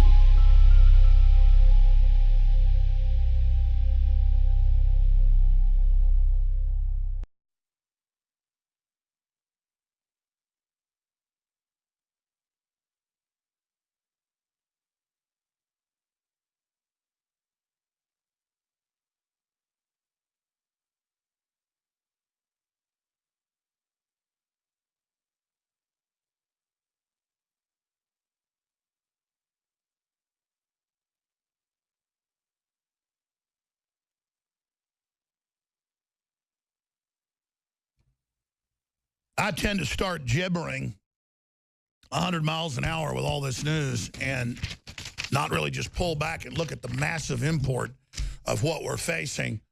Our country had been hijacked by foreign multinational corporations. They're openly trying to atomize culture where people are leaderless, dumbed down, and easily controlled. They're so arrogant they write countless public policy reports and white papers admitting they're criminal. It's in the WikiLeaks how they want to make us poor, control our lives, dumb us down. They are engaged in just so much bizarre garbage that it makes your head spin. And we're just living in such an amazing time in human culture that I don't even know what to say anymore. And it's just information overload, where I've just got stack after stack after stack of the most incredible stories that all just detail the lawless, lying, criminal behavior of these people and the fact that they've converted so much of the culture and so much of the society over into this system. But what you got to know is the globalists are predatory. The globalists know full well what they're doing, and they have a cold-blooded plan. And they think those of us that aren't sociopaths or aren't psychopaths, like there's something wrong with us because we don't see that we should dumb people down and we should be predatory and we should control populations. They think there's something wrong with us that we don't join them. But every time the sociopaths get in control, societies end up collapsing and degenerating. Now, Roger Stone's coming up in a little while, but first, because I mentioned this, I wanted to play some clips of Rich Higgins describing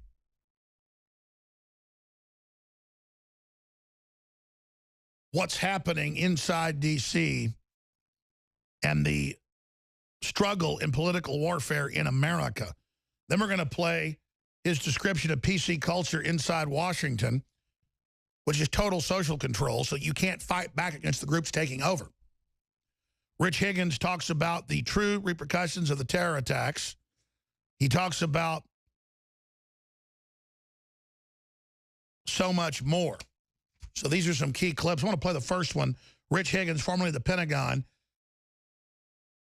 high-level national security advisor to the president, fired for penning a memo about globalism, allied with radical Islam, and using the terror attacks as a way to get us to politically submit to Islam, and then to direct wars against radical Islam's foes, secular countries like Syria, like Iraq, and of course, like Libya and Egypt, and then putting things 100 times worse in. This is the plan. Then turn that Islamic force against Europe, bring it in, and then have Europe get rid of free speech in the name of submitting, to Islam so they stop killing us. Because you can say, the terror attack, still statistically, more people drown, more people are shot. Why? Well, okay, a lot of Muslims are killing us. What's the big deal? The violent response is the cover for the political operations that are going on. And he points that out, not letting you have pork in schools. We can argue, well, pork's not healthy, so what? It's not that. It's that they call the shots. Who made them God? Okay, no pork in the school lunches in Australia and Europe and areas here. Okay, now you can't build synagogues because the Muslims are protesting it. Since when did you get in that position in Europe and in Australia and other areas? It's like they're the protected special group. That's why this is so important. So here's the first clip of Rich Higgins. There's only one interview with this guy from Daily Caller. We're playing parts of it with credit here, obviously. And we're going to get him on the next few weeks as soon as he's done with his wedding he's having. But let's go ahead and go to Rich Higgins. Here it is. The day of the Orlando attacks at the Pulse nightclub, my sister-in-law, who's from Florida originally, called me up. she had friends who had hung out there in years previously. And for the second time, she now lives in Boston. For the second time, she had been touched by terrorism directly, where the Boston Marathon bombing, she had been proximate to it at the time the bombing took place. She wasn't actually affected by it, but it was just close to home. And then for her to see the second, then she called me up and she asked me, Rich, are you doing everything you can do? Do people really understand this? And I guess with a little bit of self-reflection and introspection, I recognize that, I do have a unique vantage point from the positions I've occupied in the past and my skill baseline to go forward and hopefully provide for the public and really our policymakers and our politicians an alternative approach. So why are you coming forward now to talk about this, and why do you care? 2016, from the enemy's strategic vantage point, is a pivot year. What we've seen in San Bernardino and Orlando, just this morning, the statistics, in 2016, 1,200 people have been killed outside of Iraq and Syria by operations ISIS is conducting. We're going to continue to see the growth in their kinetic attacks. And I think our fixation on the kinetic attacks draws us away from the strategic perspective we actually have to this, understanding there's a political apparatus behind what's actually transpiring in the world. Because of the death, because of the carnage, because of the media coverage associated with it therewith, it draws us to fixate on particular points that may or may not lead us to the correct strategic conclusions. And I think it's really important to come forward with folks who understand political warfare, who understand the impetus behind these attacks, the ideological drivers, the political drivers, the social drivers, to aptly formulate policy solutions and strategy solutions. Where we've lost this war is where we've failed to actually develop a strategy. And I think 15 years into the war, with the political space created by the election, it's time to at least have the discussion, to take that operational pause and relook at what we're doing, because what we have been doing is just not working. Political warfare is nonviolent and violent actions operating in synthesis. So the terror attack is done for the purpose of making you afraid. And when you are afraid, you are controlled. You can be controlled. You're willing to give away your own freedoms. You're willing to give away your own rights. And so political warfare has to be understood. And the goal of the attack in Orlando was not the death of those Americans or the wounding of those Americans.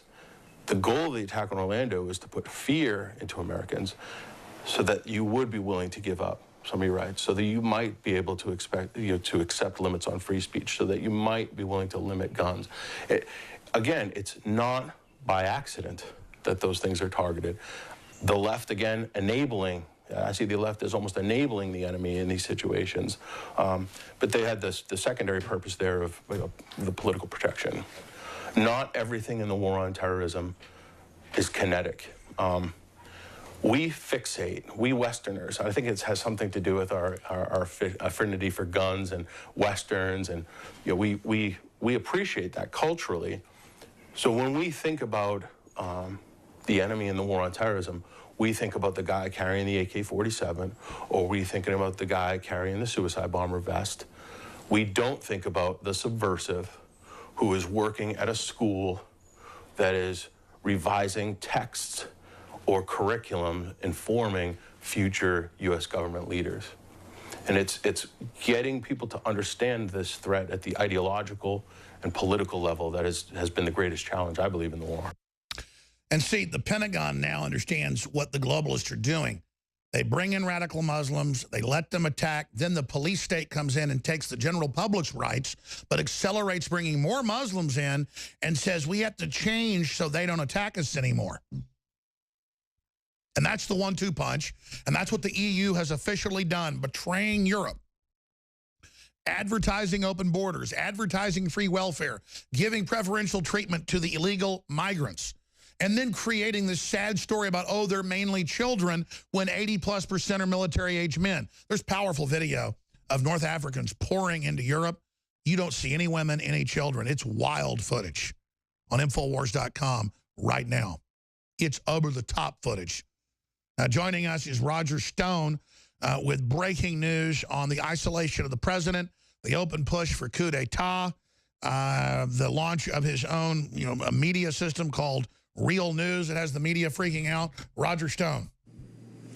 Alex, great to be with you. I'm still trying to digest everything we talked about last week, but I am convinced that the three generals who now are in the top circle around the president are seeking to isolate him totally.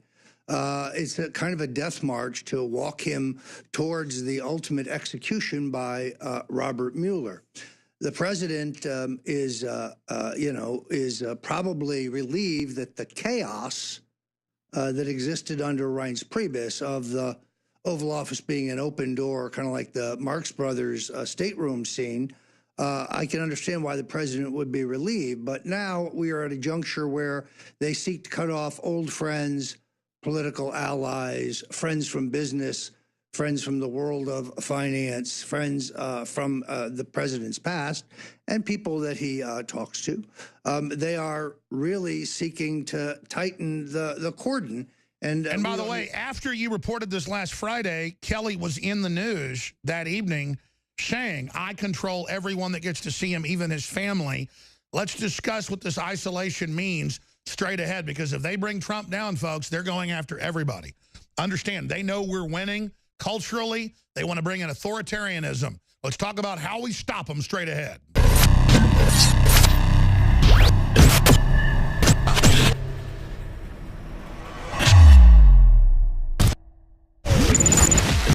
The globalist social engineers are not just targeting us with propaganda. They are manipulating our genetics. We are being targeted at every level by estrogen mimickers that lower our testosterone and other hormones and natural compounds that the body needs. The key is to be aware of this attack and to fight back against it. After consulting top doctors, nutritionists, pharmacists, and others, we have developed what I believe is the ultimate non-GMO organic super male vitality formula sourced from powerful organic herbs harvested around the planet and then concentrated for maximum potency. I've always believed in nutrition and herbs. Super Male Vitality was developed to activate your body's own natural processes instead of using synthetic chemicals. Super Male Vitality by Infowars Life is so powerful that I only take half the recommended dose. Visit InfowarsLife.com today to secure your Super Male Vitality and other powerful products from Infowars Life.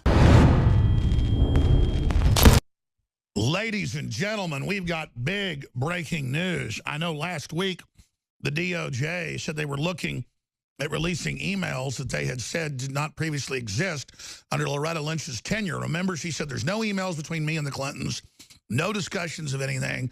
I've never talked to the Clintons on email. Never talked to the State Department when Hillary was there. Oh, DOJ releases 400-plus pages of Lynch-Clinton meeting emails, and reportedly that's just the headers. That's just an index of the emails. So we're talking thousands of pages. This is the smoking gun, but smoking guns come out every day. Total lying, total criminality, totally insane. That's why they're so desperate to get Trump, because they know everything they said he's done, they've done. And you've got Mueller with this giant dragnet. Sorry, I'm ranting. This is just huge. Roger Stone. Well, Alex, I really think the focus now has to be on the generals. General McMaster has conducted a purge of Trump loyalists inside the NSA. He has put in charge as the #2 a woman named Allison Nielsen, whose job at Homeland Security, where she was #2, was to ensure that no one who supported Donald Trump or his immigration policies were hired. He has put into effect this arrangement with the other generals where I am told they have an unwritten agreement that no military order will be honored unless all three of them sign up. The usurpation of entire civilian authority, and I don't believe that the statement that the president put out has been seen correctly and in the right light. I immediately began to question whether the president had, in fact, seen the statement, given that he was in New Jersey and that was issued from New York. I now know the president was misled into approving a statement. He was simply told that some have attacked McMaster's for being anti-Israel. And as you know, Mr. President, he loves Israel, without mentioning that Mr. McMaster's recently said that Susan Rice had done nothing whatsoever wrong in her unmasking of sensitive surveillance material for political purposes. That's political espionage. And extending her national security clearance. These were two facts that my sources tell me the president was not aware of when he issued his hearty support for Mr. McMaster. So this is disconcerting. I say let Trump be Trump. I say that the idea that he is incontinent or needs a handle is ridiculous. But sources tell me that the president was not happy with stories he read that said that General Kelly was seeking to get control of the president's Twitter feed. The president's Twitter feed is his province, isn't being written by some punk staffer or some military guy. This is Donald Trump's lifeline to the American people, and the general, I think, may have made a mistake in his efforts to attempt to close it. That is powerful information, because he was in the news being quoted talking about Trump like he was some, mentally retarded kid that you have to keep in the basement. Very, very sickening, arrogant statements. And I wasn't sure Kelly said it. I mean, CNN lies so much that either Kelly said that or he didn't say it. But regardless, implying that the president was being isolated for his own good and saying that he was no longer going to be on his Twitter alone, but would run it past Kelly. Again, I mean, these people are arrogant, just like McMaster would run around and say, we're going to topple Assad a day after Trump said that we weren't going to topple Assad, and then he had to walk that back later. These people are like whack-a-mole. They keep popping up like bad kids just to see if they can score points with the mainstream media. Who wants to score points with this dying dinosaur edifice? Well, and let's face it, when Congressman Adam Bull Schiff comes forward to heartily endorse the leadership of General McMaster, I think that tells us all we need to know. The globalists stick together. McMaster is allied with the other two generals for this is 7 days in May. This is an effort to lull the president to sleep, cut him off from his most loyal supporters, withhold the truth from him about his government, try to deter him from doing any damage before they can take him out. Take him out, in this case, defined as walking him slowly to the gallows that are being constructed by Robert Mueller. And, of course, 7 days in May was a Hollywood piece, basically the same year as Dr. Strangelove came out, dealing with the same type of out-of-control rogue generals and deep state starting a nuclear war. We'll be right back, ladies and gentlemen, with more with Roger Stone. I'm Alex Jones. We have private labeled it, and it is the exact same product, just the name is different. Emmerich's Essentials. It's on average 20% off. On top of that, if you sign up for auto ship, you get an additional 25% off. Emmerich's Essentials is all about personal care, hygiene, not getting skin cancer, not getting bit by a bunch of bugs and mosquitoes.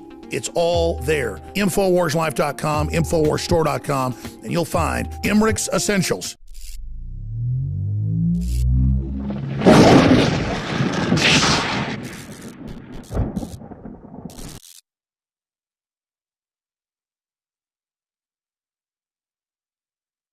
Rallying patriots worldwide.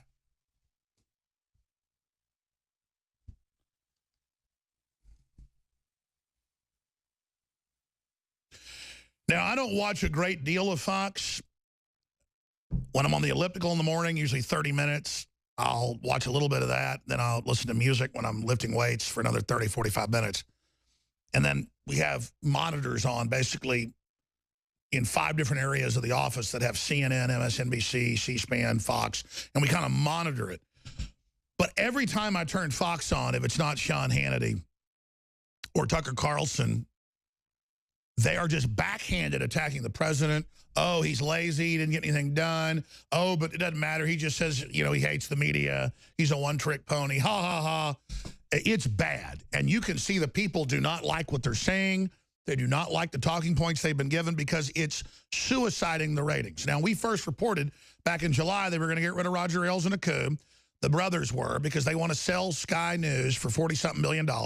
And in the UK, they won't allow that sale to go through if it's involved in hate anywhere else in the world and a bunch of other stuff. But they've gotten on board. They think they're going to beat Trump. They think they're going to beat the nationalism. They think they're going to beat Make America Great Again. They think they're going to get their carbon tax and their open borders because they're committed to it. And they're classically in ivory towers in their own world.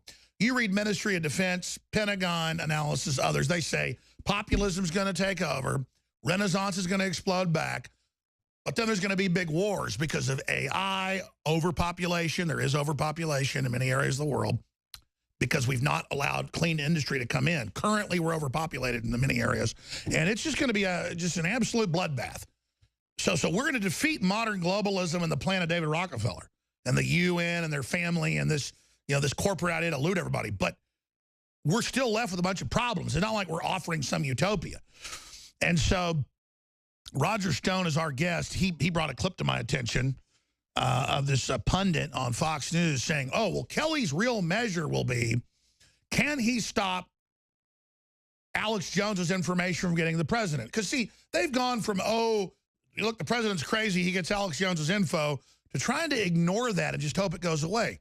Well, let me explain something. The only reason the president's listened to me on occasion is common sense. Before he was president, when they just stole the nomination from Bernie Sanders, even though he won all those states, they're going to steal it from you. And there's some memos that have been put out by the Democrats for talking about wanting to federalize elections to stop the Republicans from ever, becoming the dominant party. And then you give people the info, the Democrats are talking about it. Obviously, Trump listened, went and checked the numbers of 3-point-whatever million illegals voting in the last election. He brought all that out. It's all been proven correct. So that's what they can't stand, is the fact that I communicate with the president through you, communicating with him on Twitter, through you at the rallies, through people close to the president, and I'll just leave it that way. They can't stand it. And they want Hannity off just because, more than anybody, 1 hour a night, if he's not giving a speech or whatever, he has them DVR it, when he gets back at midnight, he gets out the popcorn and turns on Sean Hannity. Major bromance going on forever. So Hannity's talking about all the coup and murder the president info, and because the globalists are saying it. So they want to prepare their coup, talk about 25th Amendment, talk about killing him, talk about blowing up the White House, and then not have us talk about it on forums that get to the president so they can organize all their people and normalize it. But then separately, they don't want us warning the president, oh, hey, 5 times this week, Clapper says he wants you to be overthrown. Oh, look, on and on and on. Oh, Al Gore just bragged on the Late Late Show that you're about to be overthrown. So that's why they had the Washington Post a month ago saying Hannity has now got into Alex Jones territory. Look, he's crazy. He claims there's a plan for COG to overthrow. He got it from Alex. And then they don't show that it was in Atlantic Monthly. So he didn't get it from me. This is going on. Lou Dobbs, Rush Limbaugh, all of us. Yes, it's true. Have Alex Jones and Roger Stone and all of us trailblazed this? Yes. Don't you think we're a little tired of being the trailblazers? You know how dangerous this is. They already tried to kill Roger twice. I'm not going to get into the stuff going on behind the scenes here, but let me just tell you something. If I wasn't somebody, I'm not into abuse, but if somebody's going to do it, I can flip a switch and like it. You understand? I get my energy off them trying to destroy me. You understand? I'm committed. In fact, I love it. You understand? I flipped the switch. So they need to understand that I love all of it. I absolutely enjoy it. I'm not just putting a good face on it. I love it, whatever you do, because you're going to be defeated, and we're winning the culture war, and now you can't carry out your little assassination or whatever, or hit him with some drugs and claim he had a collapse, a mental issue, put him on PCP, whatever it is you're planning. Don't think we don't know, and don't think you're ever going to get away with it, McMaster and Brennan and all you dirty collaborator Benedict Arnolds that sold us out to radical Islam. Don't ever, I'm sorry, Roger, I'm ranting, but you brought up this clip. I hadn't seen it. I watched it during the break, and it made me get angry again. But it shows how weak they are. If they're afraid of us and are fighting around the clock desperately to keep our information from getting to the president, it shows what weak crap they are. Not how strong we are, but how weak they are. Well, Alex, I think it's a two-pronged strategy. One is to try to cut off all access to the president so that he doesn't watch Infowars, doesn't read Breitbart, doesn't see the Daily Caller, isn't watching Town Hall and a dozen of others sites that he did avidly follow during the campaign. So he's on a steady diet of Fox and CNN and the three networks. Fox is probably where he gets most of his information, and if he's watching Judge Jeanine or Sean Hannity or Judge Napolitano or Tucker Carlson, or Steve Doocy, he's getting it straight. Otherwise, you're right, the complexion of Fox is changing quickly. By limiting the print media that he sees and swiftly curtailing his television viewing so that it does not include alternative media, it's much easier to control his perception of things. As I've said 100 times on this program, when Donald Trump has all the information, he almost invariably makes the right decision. I think you've said it 200 times, and let me add this. You've been saying this for months. Kelly and others have tipped their hand. They're on TV saying we're getting him totally isolated. Now, some people say, well, that's the leaks, so they can find who the leakers are. Maybe Kelly's good. Maybe he is. All I know is McMaster's bad. Mattis, I don't know what's going on. And we're going to see if the leaks stop. That shows Kelly's good. Or maybe the media is misquoting Kelly. Regardless, all I'm saying is that it's true he was being spied on. It's true they're trying to overthrow him, and he needs to know this. Sorry, go ahead. Now, Alex, let's be absolutely clear. When they talk about finding the leakers and closing the leaks, this is folly. No president has ever been able to do that. They will run cursory investigations. They're going to find that the people in government who leak are strategic enough not to use their own cell phones or emails. They're not going to leave traces for which, in some cases, are crimes in which they could be prosecuted. Then what will happen is the government will start using surveillance and eavesdropping to try to catch the leakers before they leak. And it'll be that surveillance that Deep State actually uses to stir up stuff and twist things to burn POTUS. Well, or even worse, it is precisely what ended up bringing President Nixon down. It will now be used to use Trump down. Oh my God, Trump was surveilling his own staff. In all honesty, the fact that we even need to put members of the White House staff under surveillance tells you that they have had poor hiring practices. This should be the ultimate team of Trump loyalists. Instead, but as you said, day one, they put in sheep-dipped globalist Soros operatives at all the gatekeeping points to put in the fifth column. It's very sad. I mean, the president is like a captive in a tower. His instinct is good. His heart is pure. And when he gives orders on the economy and they're carried out, we see the results. He's being told things selectively so they can, in my opinion, lull him to sleep about the danger of Mueller and what he has in store, and to try to mute his corporate tax cut back to something meaningless, to stall as long as they can on the wall, and otherwise just run the clock out, hoping that the Democrats take the House in 2018, and then anything Mueller dishes up can be used as a phony excuse for impeachment. Roger, my life is so exciting, is so incredible. People think being politically aware is like work. It's addicting. We're like in a super spy novel that's real. The evil, corrupt deep state is as nasty as anyone could imagine, against God, against Christ, against Western civilization, and is literally run by a bunch of devil-worshipping child molesters. And we're kicking their butt. Our audience is kicking their butt. They're trying to shut us down. We have this beachhead, but it's like watching your favorite football team at the Super Bowl in sudden death overtime, and the kicker is about to kick the field goal from 47 yards. You know, he only makes this 10% of the time, and it's a winless day, so he's got a shot. But it doesn't just go for 10 seconds. It goes on day after day, week after week of just sudden death overtime. They get the advantage. We get the advantage. I get chills just constantly now of how epic this is and how they admit they're trying to isolate him in the news. And everything you've told me is just dead on my other sources. And to see Trump just with hyenas biting him everywhere, and it's just, it's epic. And then to see the cowards around him, you know, giving into the fear and, you know, or people get all hyped up for battle and go too crazy, which I understand. That happens to me. I mean, this is just such a historic time, such an amazing time. And the American people have to understand, this is real. Trump isn't perfect, but he really is the real guy, what they always said. He's really trying to do this, and they're coming after him and don't want us to warn him that they are organizing an overthrow. And as you said, Mueller accelerating this grand jury right out of the swamp, right out of the loins of the D.C. swamp. I mean, this is just ridiculous. Well, and sadly, I must tell you, I am most disappointed in Steve Bannon, who I have defended on this very program, and whose worldview I probably more closely adhere to than that of the globalists.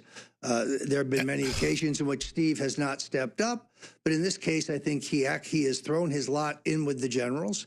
It was he was the guy who recommended Kelly for Homeland Security, got him inside the fort.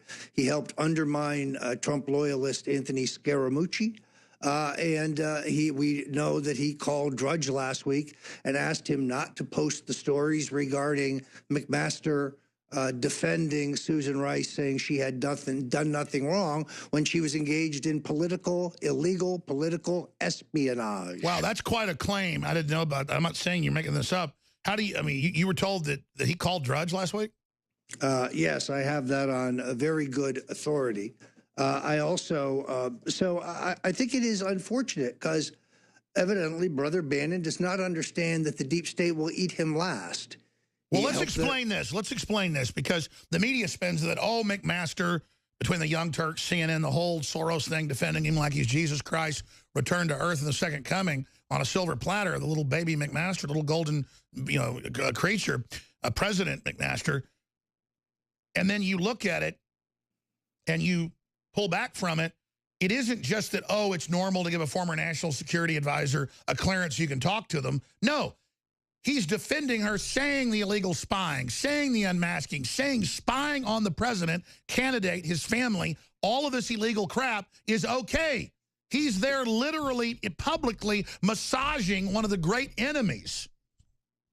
I can tell you definitively right now, Alex, the president has not been told that the UN ambassador Samantha Powers unmasked dozens of people, according to my sources, although he may have been told that this afternoon.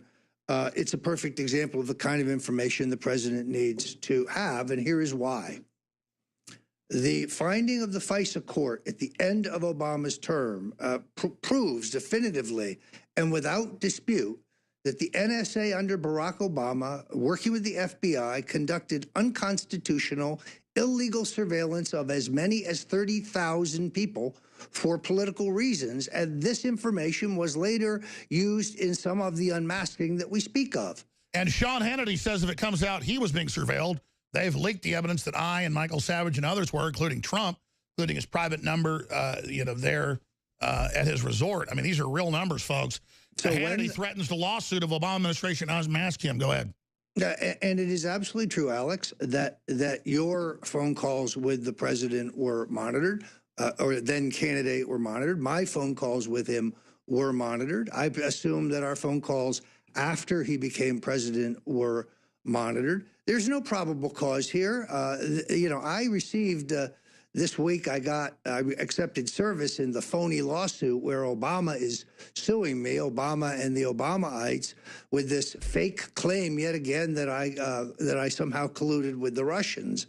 And it's a classic post hoc ergo propter hoc case. In other words, because you knew things, that meant you made them happen or that you did them. It's a total fallacy. It's like a compendium of incorrect reports that have been reported into the fake news, pasted up to look like a legal complaint. They have less than nothing. It's a vomit jerk. They all vomit into each other's mouth, and then just it goes in circles into perpetuity. Let's play that clip, so I forgot to play it, from Fox this weekend, talking about Kelly needs to isolate the president from you-know-who. Master has, I believe, 3 stars on his shoulder, but his military bearing hasn't protected him from a campaign of vicious leaks coming from people within the White House who regard him as sort of a sellout on foreign policy. Kelly has to get, he's got his hands on that problem right now.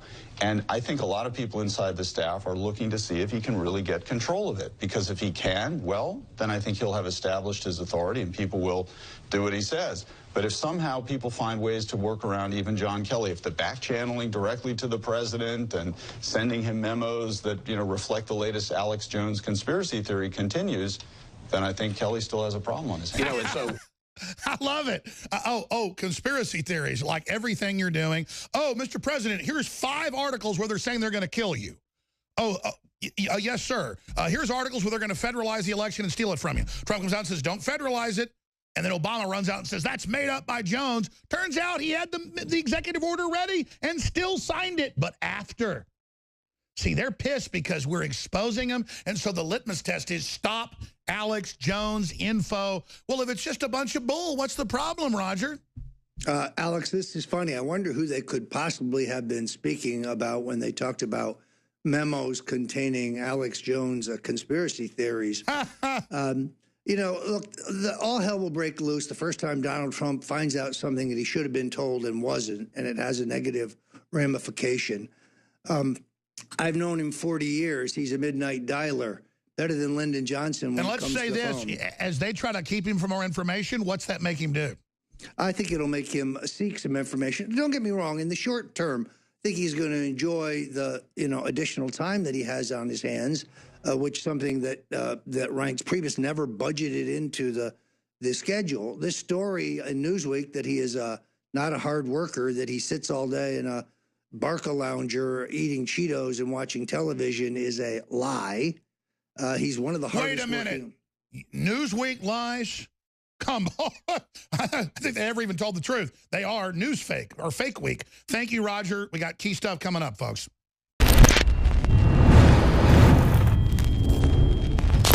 You think our information's hardcore?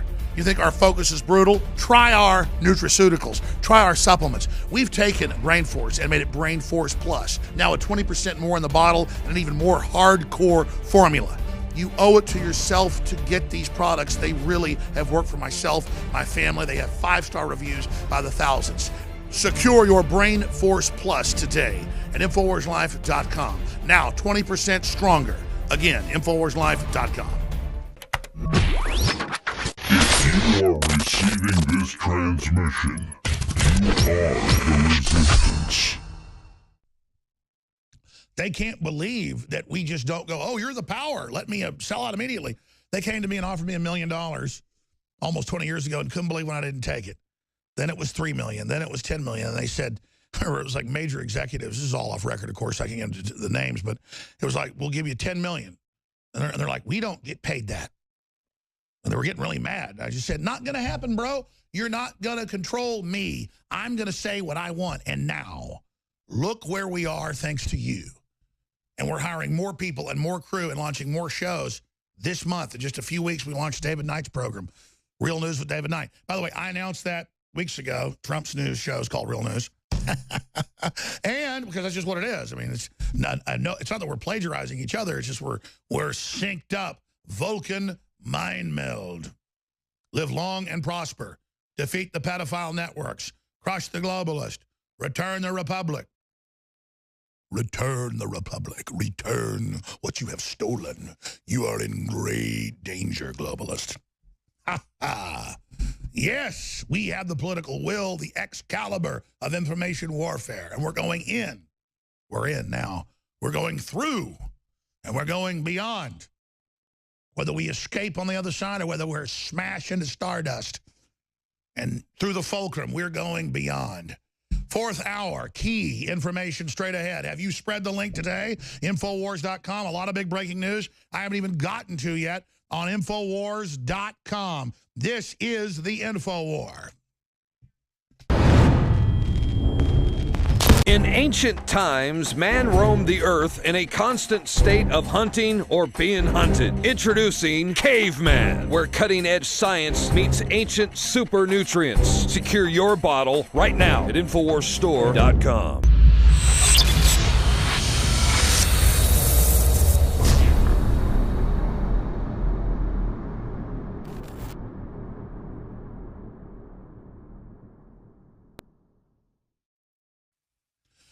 Smoking gun, A.G. Lynch caught lying to the Clintons, caught lying about not talking to the Clintons.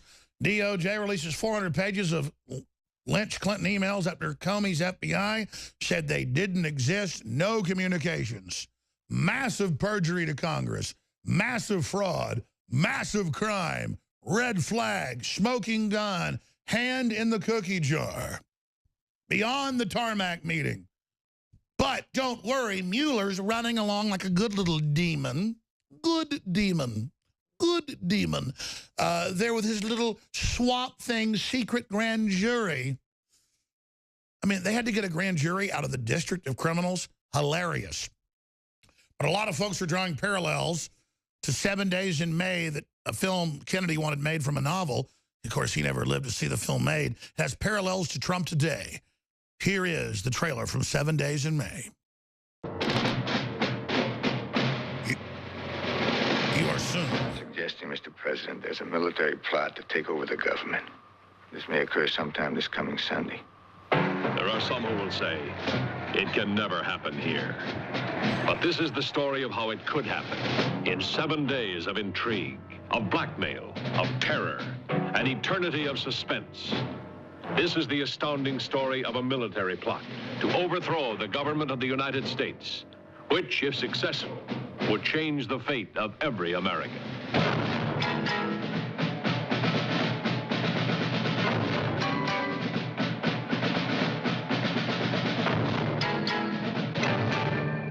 You're a nightcrawler, Colonel. A peddler. You sell information. Are you sufficiently up on your Bible to know who Judas was? Yes, I know who Judas was. He was a man I worked for and admired until he disgraced the 4 stars on his uniform. 7 days in May, the first day when a Marine colonel wondered who was inciting screaming mobs in Madison Square Garden.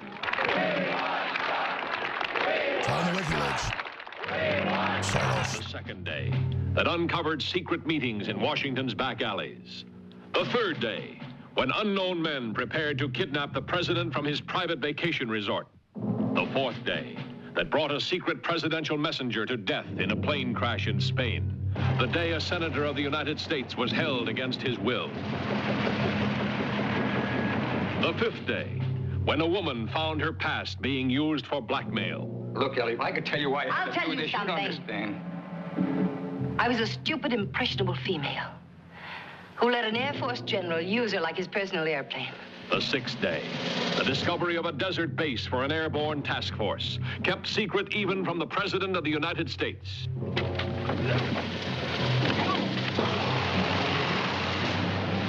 The seventh day, when the head of the Joint Chiefs of Staff dared the President of the United States to stop the conspiracy that couldn't be proved. You're not a weak sister, Mr. President. You're a criminally weak sister.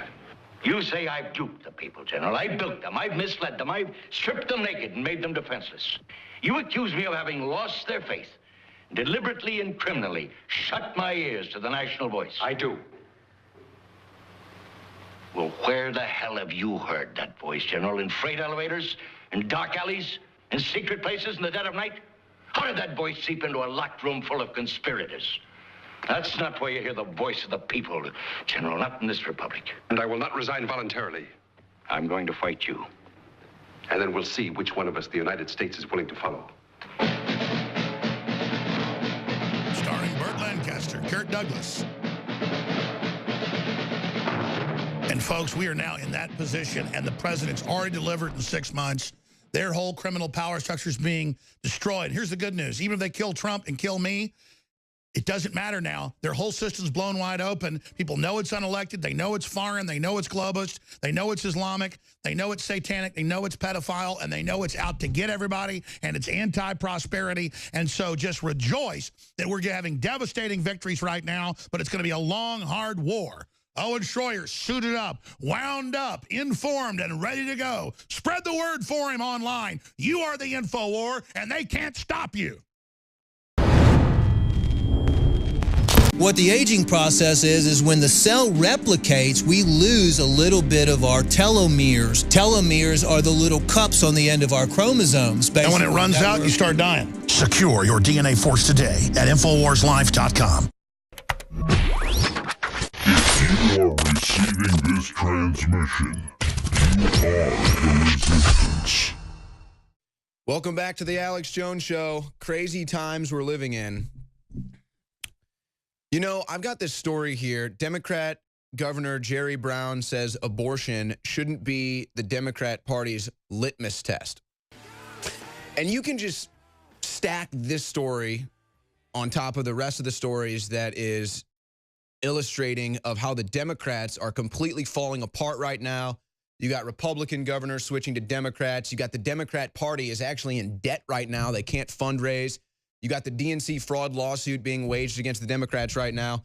And then you have Governor Jerry Brown saying abortion shouldn't be the party's litmus test. So now they're all going to be divided on abortion, pro-life, pro-choice matters. So that's all fine and good. The Democrats are completely collapsing. Oh, yeah, you have Loretta Lynch, who is now another known liar of the Democrats, along with Clinton and Pelosi and the rest of them. Now the DOJ pretty much just, well, they did a nice number 2 on Loretta Lynch, didn't they? But it's funny, I think, this is what I'm thinking as Jerry Brown is saying abortion shouldn't be the Democrat Party litmus test. Well, America is kind of undergoing its own litmus test right now, and that's Trump. Trump is the litmus test. And we're all sitting here scratching our heads. We're all sitting here asking ourselves, how is this happening? How is it they're investigating Trump for Russia collusion? Now they're expanding it into his finances. Now they're expanding it into his family. Now they're expanding it into his entire campaign team. This ever-expanding probe into President Trump, looking for any one thing they can find to make him illegitimate, say that he needs to be arrested, say that he lied or did this, looking for all of this stuff. It's been ongoing for years. They can't find anything. They've thrown everything against the wall to try to take Trump down. Okay, so they continue to fail miserably on that. But what is the litmus test? The litmus test is the fact that we're all sitting here saying, hold on a second. How is all of this investigation, all of this probing being done into Trump, but we have nothing on the Clintons, nothing on the Clinton Foundation, nothing on Clinton and Laura Silsby? I mean, the list goes on and on. Nothing on Clinton's deleted emails, nothing on Deborah Wasserman Schultz threatening the D.C. police, nothing on the Owan brothers smashing their hard drives, nothing on Wasserman Schultz threatening to get those hard drives back, nothing on the Clinton uranium deal, nothing on Podesta's stock deals, just nothing, just completely nothing, where we have all the evidence. It's all there. We've already seen it. We already know it. It's all on paper. So all of this is going on. Oh, yeah, then you got Loretta Lynch meeting with the Clintons on tarmacs, saying they talked about grandkids for 45 minutes, and then saying that she had no communications. DOJ releases the emails. Yeah, you did. You're a lying sack of crap, Loretta Lynch. Barack Obama's team unmasking all of these people in the Trump campaign. Literally, guilt is written on the forehead of all of these Democrats. 100% guilty right across their forehead. But meanwhile, there's this probe into Trump. Okay, so what are we facing here? Here's the litmus test for America. If they can actually succeed in taking Trump out, if they actually are successful in this coup to remove Trump from office, the litmus test for America is now on the table. If we allow that to happen, if we just lay down our arms, lay down our Constitution, lay down our rights, lay down our common sense, lay down our logic, lay down our sovereignty, lay down our vote, lay it all down, then that's the litmus test. America's dead. You can go ahead and bury the country, and we might still have flags, and we might still have ceremonies, and we can still light fireworks on the 4th of July. But if we allow President Trump to be removed from office because of a deep state coup, the litmus test for America is there and America is dead. Now, I don't think that's how it's going to go. I feel that the litmus test is going to say, you know what? You are trying to take down our country. You are an unelected shadow government that has been operating behind closed doors, stealing the future from this country for years. We're done with you now. We elected a president. We wanted to do this peacefully. We tried to do this politically. The scum that has stolen this country is not going to let that happen. So that's the real litmus test for America.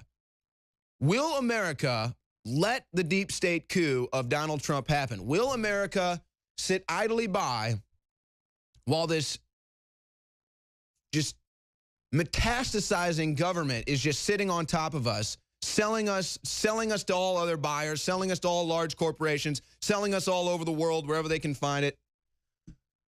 But I don't think that's what's going to happen. No, I think if they try to remove Trump like they want to, I think that there's going to be a major backlash. And I actually think that the litmus test is going to say America's not dead. America's been very tolerant.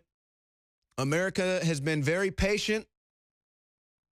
They've put up with a lot of crap. They've taken a lot of bruises, a lot of knees, a lot of elbows, a lot of spit in their eye. But they've had about enough. And I think that if they try to remove Trump from office, that will be the line in the sand. And the litmus test for America will say that America is not dead. Now, I hope that we don't find that out. I hope that the Democrats back off. I hope that the deep state backs off and lets America live, lets America thrive, at least while we have our president, and then see where it goes from there. But they can't do that. You see, the deep state and the globalists cannot let Trump be president. They cannot let the American people determine their own future, because look what's happening, folks.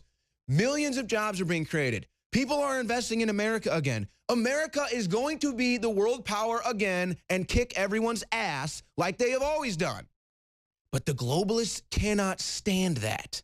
They want centralized power, not in the hands of the republic, not in your hands, in the hands of a centralized government that will determine who gets to grow, whose growth gets stagnated, whose growth gets boomed, where the population movements happen. They're in charge of all of that. And if there's an America, a free and booming America, then that's not going to work, because America is going to dominate the culture. America is going to dominate the trade market. America is going to show the world what a free market system does. And it's going to create the greatest standard of living in the history of the world, more so than the standard that this country has already shown. So that's the litmus test for America. Will America fight back against the globalist deep state that is trying to take down our elected president? I say yes. This is what Savage is talking about. This is what Alex Jones has talked about. That's why he went on Piers Morgan's show and said, you try to take our firearms, we will rise up. You try to take our elected president, you try to take our right to vote, we will rise up. It's the same thing. That's the First Amendment they're trying to take away, your right to vote. And see, but that's what I'm saying. They already do all this. They already do all this with the rigged polls. They already do all this with the illegal votes. They already do this by rigging the voting machines, folks. Who knows if we even ever have a fair election with these electronic voting machines? They break the law in Texas. They break the law so that you cannot have a paper ballot. Do you understand this? So, but America said, fine, rape my privacy, rape my family, rape my income. Just rape it all. Just leave me alone.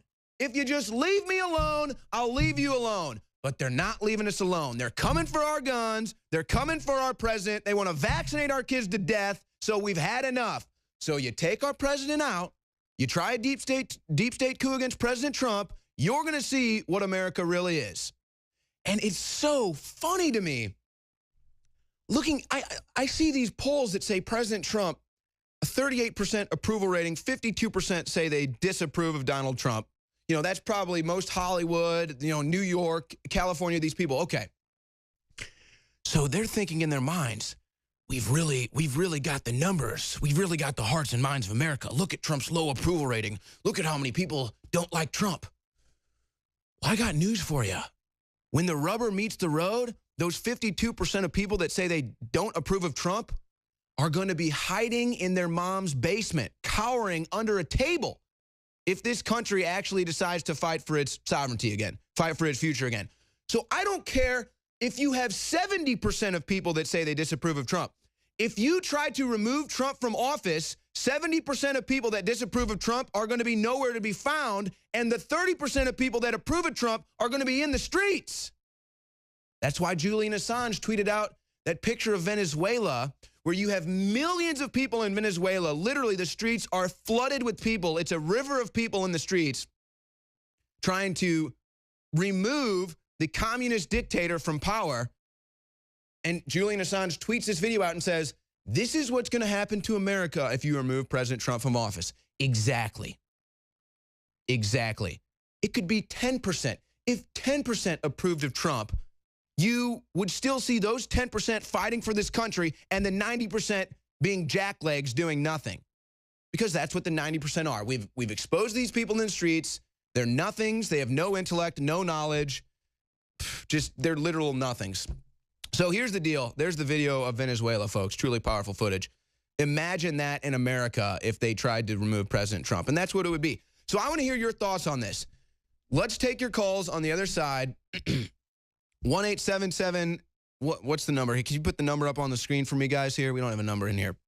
So we'll open up the phone lines. I want to hear, what do you think will happen if they really try to take Trump from office? They're trying to isolate him from news. They're trying to isolate him from his constituents. 1-800-259-0923. 1-800-259-21. We'll get that. They already know the number anyway. We're going to take your calls on the other side, folks. What do you think will happen if they try to remove Trump from office? What do you see happening if they actually try to remove Trump from office? We need to get out ahead of this so they don't do it. Trump is the president, man. Let him keep kicking ass.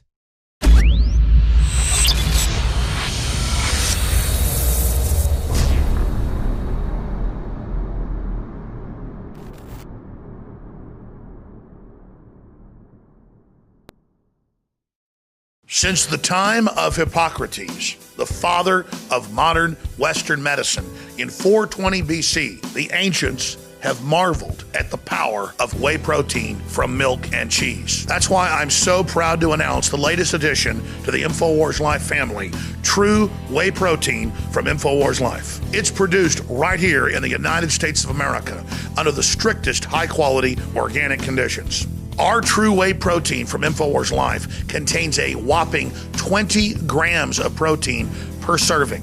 We went out and did massive research and found the very best company and facility to develop our whey. And it took us years to finally get contacts with some of the larger, most respected companies to bring you a super high quality whey protein at a very reasonable price. That way you get the benefits and the taste of high-quality whey while supporting our information warfare operation against the globalists. Doing our research, one thing continued to really stand out. It's not just that cows and their milk are associated with the best, highest quality protein, but also that those cows be grass-fed. That is essential.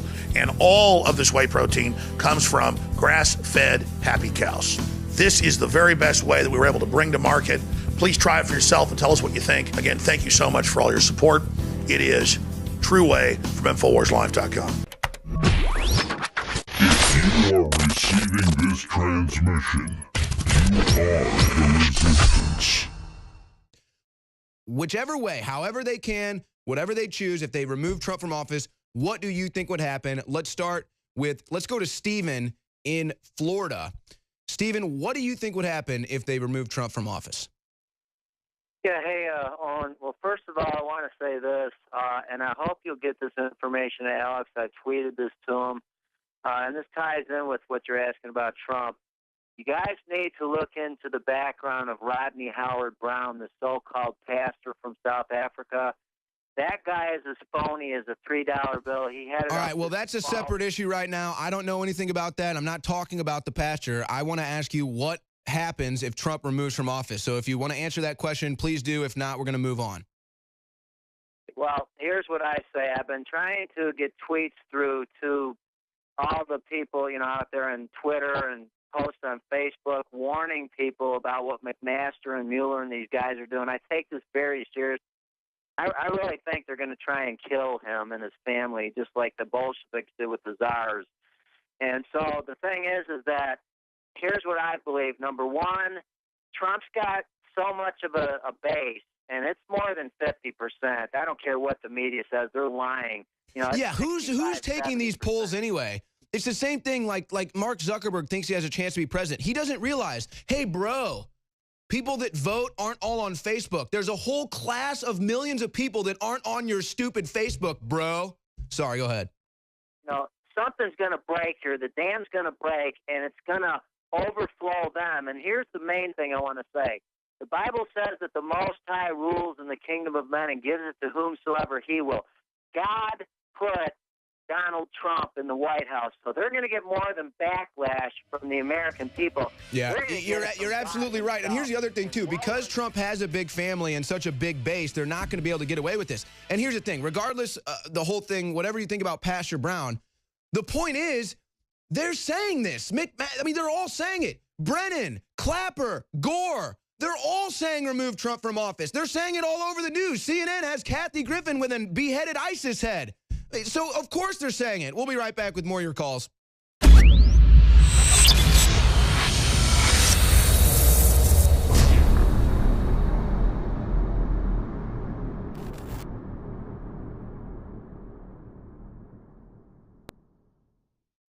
What the aging process is when the cell replicates, we lose a little bit of our telomeres. Telomeres are the little cups on the end of our chromosomes. And when it runs out, you start dying. Secure your DNA force today at InfoWarsLife.com.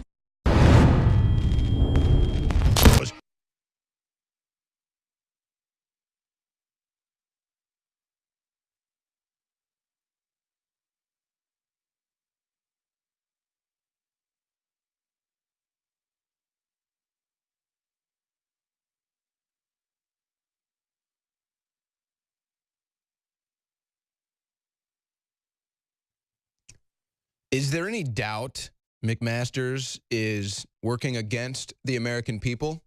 Here's a story from Breitbart. This was published yesterday. McMaster worked at think tank backed by Soros-funded group that helped Obama sell Iran deal. Shocker. White House National Security Advisor H.R. McMaster served at a UK-based think tank financed by a controversial George Soros-funded group identified by the Obama White House as central in helping to sell the Iran nuclear deal to the public and news media. Isn't that just a sweet little juicy? From September 2006 to February 2017, McMaster is listed as a member of International Institute for Strategic Studies, where he served as a consulting senior fellow. The IISS describes itself as a world-leading authority on global security, political risk, and military conflict. So, of course, that has George Soros's fingerprints all over it. And then you have the ties into the Obama-Iran nuclear deal, and there's McMaster sitting right on top of there as a senior fellow, the bald-headed chrome dome swamp creature. It is amazing how you can just, you can just look at these people and see who they are. George Soros, McMaster, Debbie Wasserman Schultz, Bill and Hillary Clinton. Folks, God is trying to tell you these people are wicked, evil creatures. Point to me all the liberals out there that actually look like they're full of life, just blossoming with passion and love for humanity. Show me the liberals. They aren't out there. I thank God for exposing these people, physically manifesting these demonic creatures into the human form that they've taken. Let's go back to your calls. The question is, What do you think will happen if President Trump is removed from office? I know we have a caller in Canada. I just want to take these American callers first, but I'll get to you. Let's go to Margaret in Oklahoma. What do you think is going to happen if the deep state removes Trump from office? Well, I think that since we are so disorganized, that they will just roll over us. Because what we needed already was to have people like on the local level talking to each other about the situation and what they're going to do. There was a young man, okay, who put up, it's kind of like a continuity of government on the citizen level. Yeah. But he said that the government is so corrupt that it's going to fall from its own weight, and we just have to get ready and be ready when it happens. But the thing was, he came up with something that he wanted people to be able to organize and do things that the government didn't have to give permission for. And he had something called the Solution to Reclaiming Liberty. It was in 4 parts. The first part was a declaration. People declared that they liked their liberty and they didn't want to give it up. The second part was called a Liberty Bell, that anyone would call this number if the police were harassing them, and people would show up with cell phones to help them. The third part was the common law court, that they were doing this in Alaska. Here's the problem, because I hear what you're saying, and I think that the premise is a good idea. It's just, that's getting a little too complicated for most people, just to be honest with you. Most people, once you get to step 3, you're just going to lose them. I had a similar idea that was you just find like-minded people locally. Maybe that means going door to door, passing out a flyer, maybe putting a Trump flag up in your yard, just some little tactic you can do to find like-minded people. And then you take it one step further, and once you have the like-minded people that want to work to save this country, you say, okay, here's what we're going to do. I was going to do this in St. Louis, actually, before I moved here. You find the like-minded people, and you basically prepare yourself for the worst. And you say, okay, if the worst happens, which would be they remove Trump from power, or the power grid goes down, a big terror attack, whatever it could be, some sort of blast that takes out the entire electric grid. So then you say, okay, you've got all these people together.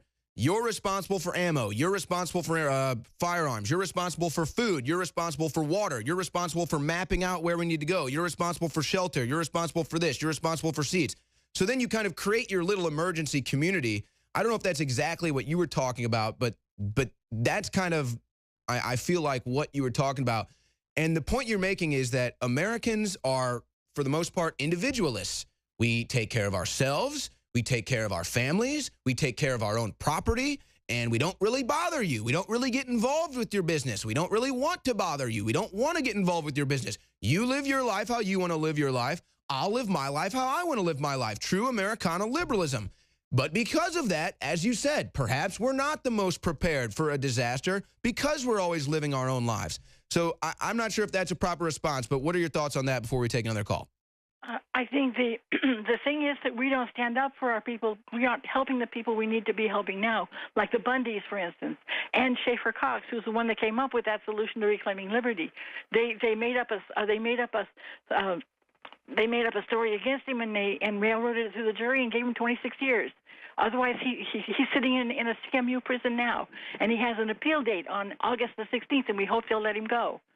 We need to stand up for the Bundys. We need to stand up for people, and we need to get together on a local level, just like Schaefer was describing in his Solution to Reclaiming Liberty, which is on YouTube. That people can talk to each other at a local level and decide how they're going to take care of each other. The fourth part of that liberty, the Solution to Reclaiming Liberty, was the militia. That was the fourth part.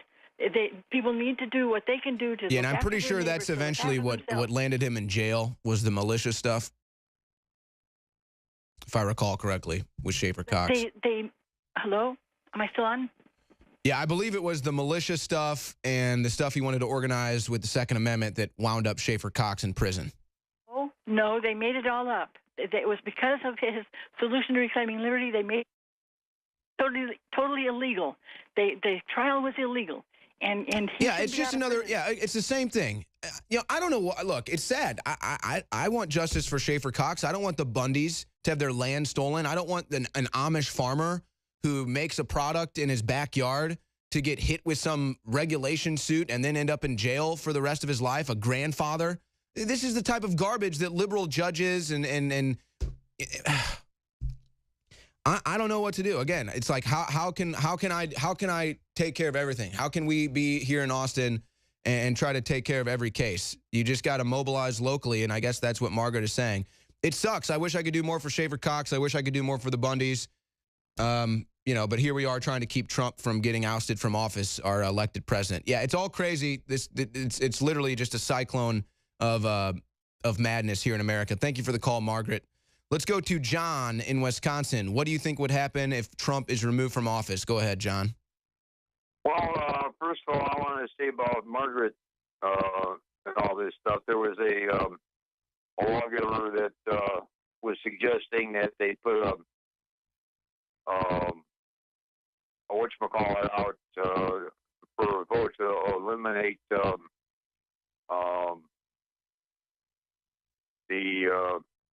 part of the Second Amendment that yeah, that's what I said. If I recall correctly, it was Second Amendment stuff, militia stuff that wound Schaefer Cox in prison. Folks can look up Schaefer Cox for themselves. But what do you think would happen if Trump got removed from office, John? Well, there's one thing you got to remember is that how many ex-military people you got in this country? Yeah, 15 million people that are armed and know how to use weapons? If they're an oath keeper, they will say yes. So if they're called upon and things go down to where they have to act, they will act.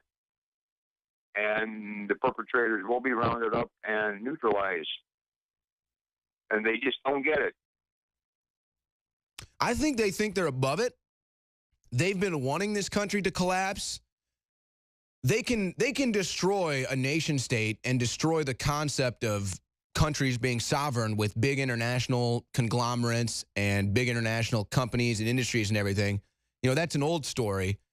But I think they really believe that they're either in enough control that they can be above it, or they think they can maybe isolate themselves from it, or they think somehow they can remove Trump from power and avoid the backlash that is inevitable. But you're 100% right. This isn't going to be like Venezuela, where it's just, unfortunately for the Venezuelans, just unarmed people marching in the street that can't do anything. I mean, they have to throw rocks. They have to throw homemade fireworks. You know, they can't do anything. And then President Maduro of Venezuela basically putting out a new threat like, I mean, they're going to get even tougher on these protesters. So, but that's not the case. And here's the other thing. If they think for 1 second that police or military or the National Guard or anybody is going to enforce martial law after you remove President Trump, you are out of your mind. You are out of your mind if you think they're going to go along with that. Here's what's going to happen. They're going to say, face those people who are protesting our removal of President Trump. And then the National Guard will have their weapons and the police, and they'll do an about face, and they'll look right at the people that gave them that command and said, no, I think it's time to bring you to justice. I don't know. I think that they really think they're either immune or above it. Let's go to Angie in Alaska. What do you think will happen if Trump is removed from office? Go ahead, Angie. I think it would be civil war. Yep. I think that it would be total chaos. It already is civil war. That's the truth. We're already in a civil war. We'll go hot. If they think that the people are going to just lay down and take it, they're sorely mistaken. And when the gentleman prior to me said oath keepers, they forget we've got oath keepers high up. We have oath keepers in our local law enforcement. We have oath keepers with militia. We have oath keepers in our armies, in all of our military. We have oath keepers with CIA and FBI. So I think that they're absolutely nuts. I think that they will find out real quick if they decide to take our president out, that the American people love our president. And we are raising our children to be smarter. We are raising our grandchildren to be smarter, and they will never shut us down. Yeah, and keep in mind, too, you make a good point with the oath keepers, but keep in mind, too, folks, think about all the black ops people that are retired, all the Marine Corps people that are retired, all the military veterans that are retired. I meet so many of these people when I go out on the road, and some of these people, these are very able-bodied people that could probably go right into prime shape the next day if they needed to be called to action. They're not going to lay down their arms. They're not going to lay down. They literally put their life on the line for this country. You think they're going to let some snot-nosed Nancy Pelosi, Chuck Schumer piece of crap take the country from them? You know what's funny? Nancy Pelosi, in that video that went viral of the guy going up and confronting her, see if you can pull up this video, guys. The guy goes up and confronts Nancy Pelosi, says, prison time's coming, prison time's coming. There is a moment after he says that is illustrative of everything that is the globalist establishment in America right now. Nancy Pelosi, immediately after confronted with the reality that she's about to face justice, her handler has to take her by the hand and escort her away, folks. See if you can play this video. Folks, John McCain, Nancy Pelosi. Watch this. She's going to be grabbed. That's her handler. Oh, let me take you by the arm, Nancy. I got you. I got you. Folks, these people are so mentally dilapidated. They're so mentally ill. They literally have brain cancer. They literally have mental disorders. They literally have dementia. This is their establishment. Or then you have Chuck Schumer, the dirtiest rat. I read some story today about how there's a new record size of the biggest rats ever in New York City. Well, they haven't measured Chuck Schumer. That's the biggest rat in the history of the whole state. Chuck Schumer. If you think for 1 second that pieces of crap like Chuck Schumer and Nancy Pelosi are going to have the say and are going to force military veterans, Marine Corps veterans, Navy SEAL veterans to lay down their law and just let you take their vote away from them? Oh, my gosh. It's just ridiculous. Thank you for the call, Angie. Let's go to Josh in Oregon. What do you think would happen if they tried to remove Trump? Hey, can you hear me? Yep, go ahead. Awesome. So, hey, before I do this, I want to say I take the X2 and the vitamin mineral fusion, and that stuff is a bomb. And I got to say, I don't just buy it from you. I'm a big supporter of you guys, but I definitely don't buy it because of that. It's the best stuff I've found. I mean, it's really incredible. Yeah, it's good stuff. I use it too. Yeah, I just wanted to give that quick testimony. But hey, as far as what's going to happen if President Trump is taken out of office, I mean, we're all trying to look for a rationale here. The thing is, these are irrational people at this point. They're in a corner panicking right now, and they're criminals, Yep, and they know bingo. they're screwed. So this is what they have to do. That is so key. That is so key. You cannot, when you're talking to your friends, when you're talking about this stuff, it is so key to understand Trump is not the one that's cornered, folks. That's the optics they're pointing. They're trying to say Trump is cornered, Republicans are cornered, you're cornered, America's cornered. No, the globalists are cornered. The deep state is cornered. The establishment is cornered. Obama, Lynch, Powers, they're the ones that are cornered, folks. They are the cornered rats. CNN, cornered rats. Like Brian Stelter pretending that McEnany doing a report on news because she likes Trump, it's fake news. Brian Stelter looks like George Costanza and is about as trustworthy as George Costanza. These people are a failing joke. Thank you for the call, Josh. Let's go to Paul in California. What do you think will happen if they try to remove Trump from office? My question is, what's going on as far as protecting the President of the United States? Well, you heard Alex earlier say he's got a special military-type protection team as well as Secret Service. So, I mean, anything else, you probably know as much as me. Okay, well, as far as kicking Trump out, I think the Secret Service needs to do their job, so he's not kicked out. Well, the Secret Service is not a political wing. So if you're talking about if they physically try to remove him, Secret Service stepping in, I mean, who knows? Who knows what they can do? Who knows what they think they can pull off? It's all insane. The notion that they think they can remove Trump from office just goes to show. How many people have been telling you your government has been taken over? How many years has Alex Jones been telling you the United States government has been infiltrated? How many times have people told you that the republic has fallen? We've been telling you this for years. Here you are. Here's the evidence. It's all happening right now. Final comment, Paul. Nothing. I'm just sad that the president isn't being protected. Well, look, they haven't removed him yet, so I mean, who knows if he's not being protected? I mean, you can't say Secret Service is not protecting him. So, but again, who knows what they think they can do? Who knows? Maybe they really think that they can impeach him. Maybe they really think that they can find something to remove him physically. Maybe they think they can kill him. I don't know what they think, but we know what they want to do. They've made that obvious since day one. All of them in the media, pretending to shoot him, pretending to have him stabbed at a play in New York, pretending to behead him, foisting this Russian probe on us for the last year, a total canard. You want to talk about treason? Anybody who's been forcing this Russia thing down our throats ought to be tried for treason. I'm just done with it. President Trump, just start arresting people. Who cares what they say about you? They fake beheaded you, Trump. Just arrest them all.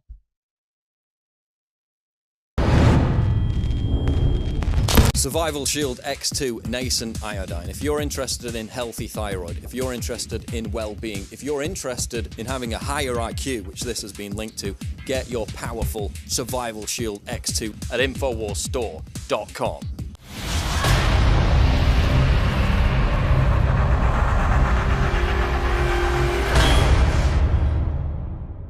Hey, have you heard?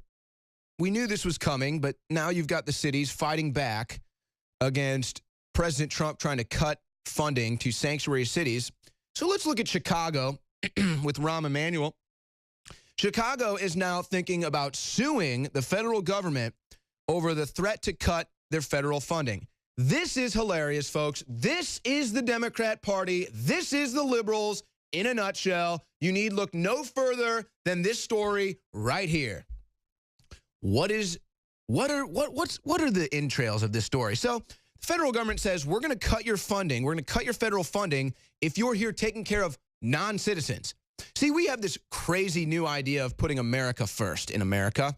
So if you're not going to do that in your cities, Chicago, well, then we're going to cut your federal funds. So the federal government says, we're not going to give you this money to fund your police in Chicago. So what is the response from Chicago? They say, well, how dare you attack our police? How dare you come after our police like that? We're going to sue you.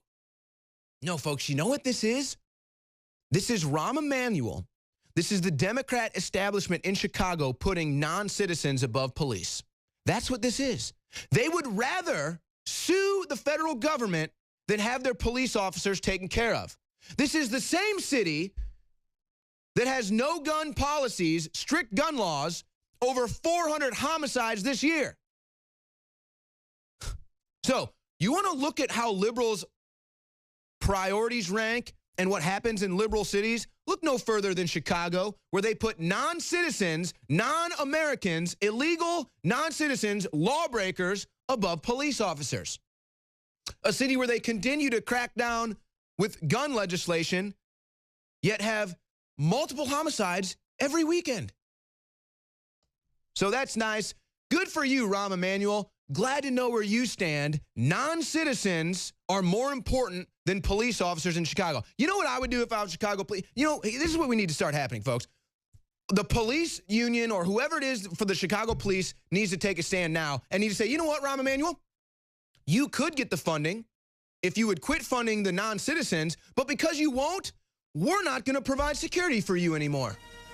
Wonder what would happen to Rahm Emanuel then. Wonder what a Rahm Emanuel would do if the police said, sorry, Rahm, we want to be putting ahead of non-citizens, so you go ahead and do your little lawsuit, but you're not going to have any protection going to court. You're not going to have any protection going to your mansion. You're not going to have any protection going to work. How do you think Rahm Emanuel would respond to that? Oh, yeah, and he doesn't have guns to protect him anymore either. Thanks for tuning in to the Infowars Alex Jones Show. Tune in to the nightly news tonight, 7 p.m. Central. You stay classy, Info Warriors.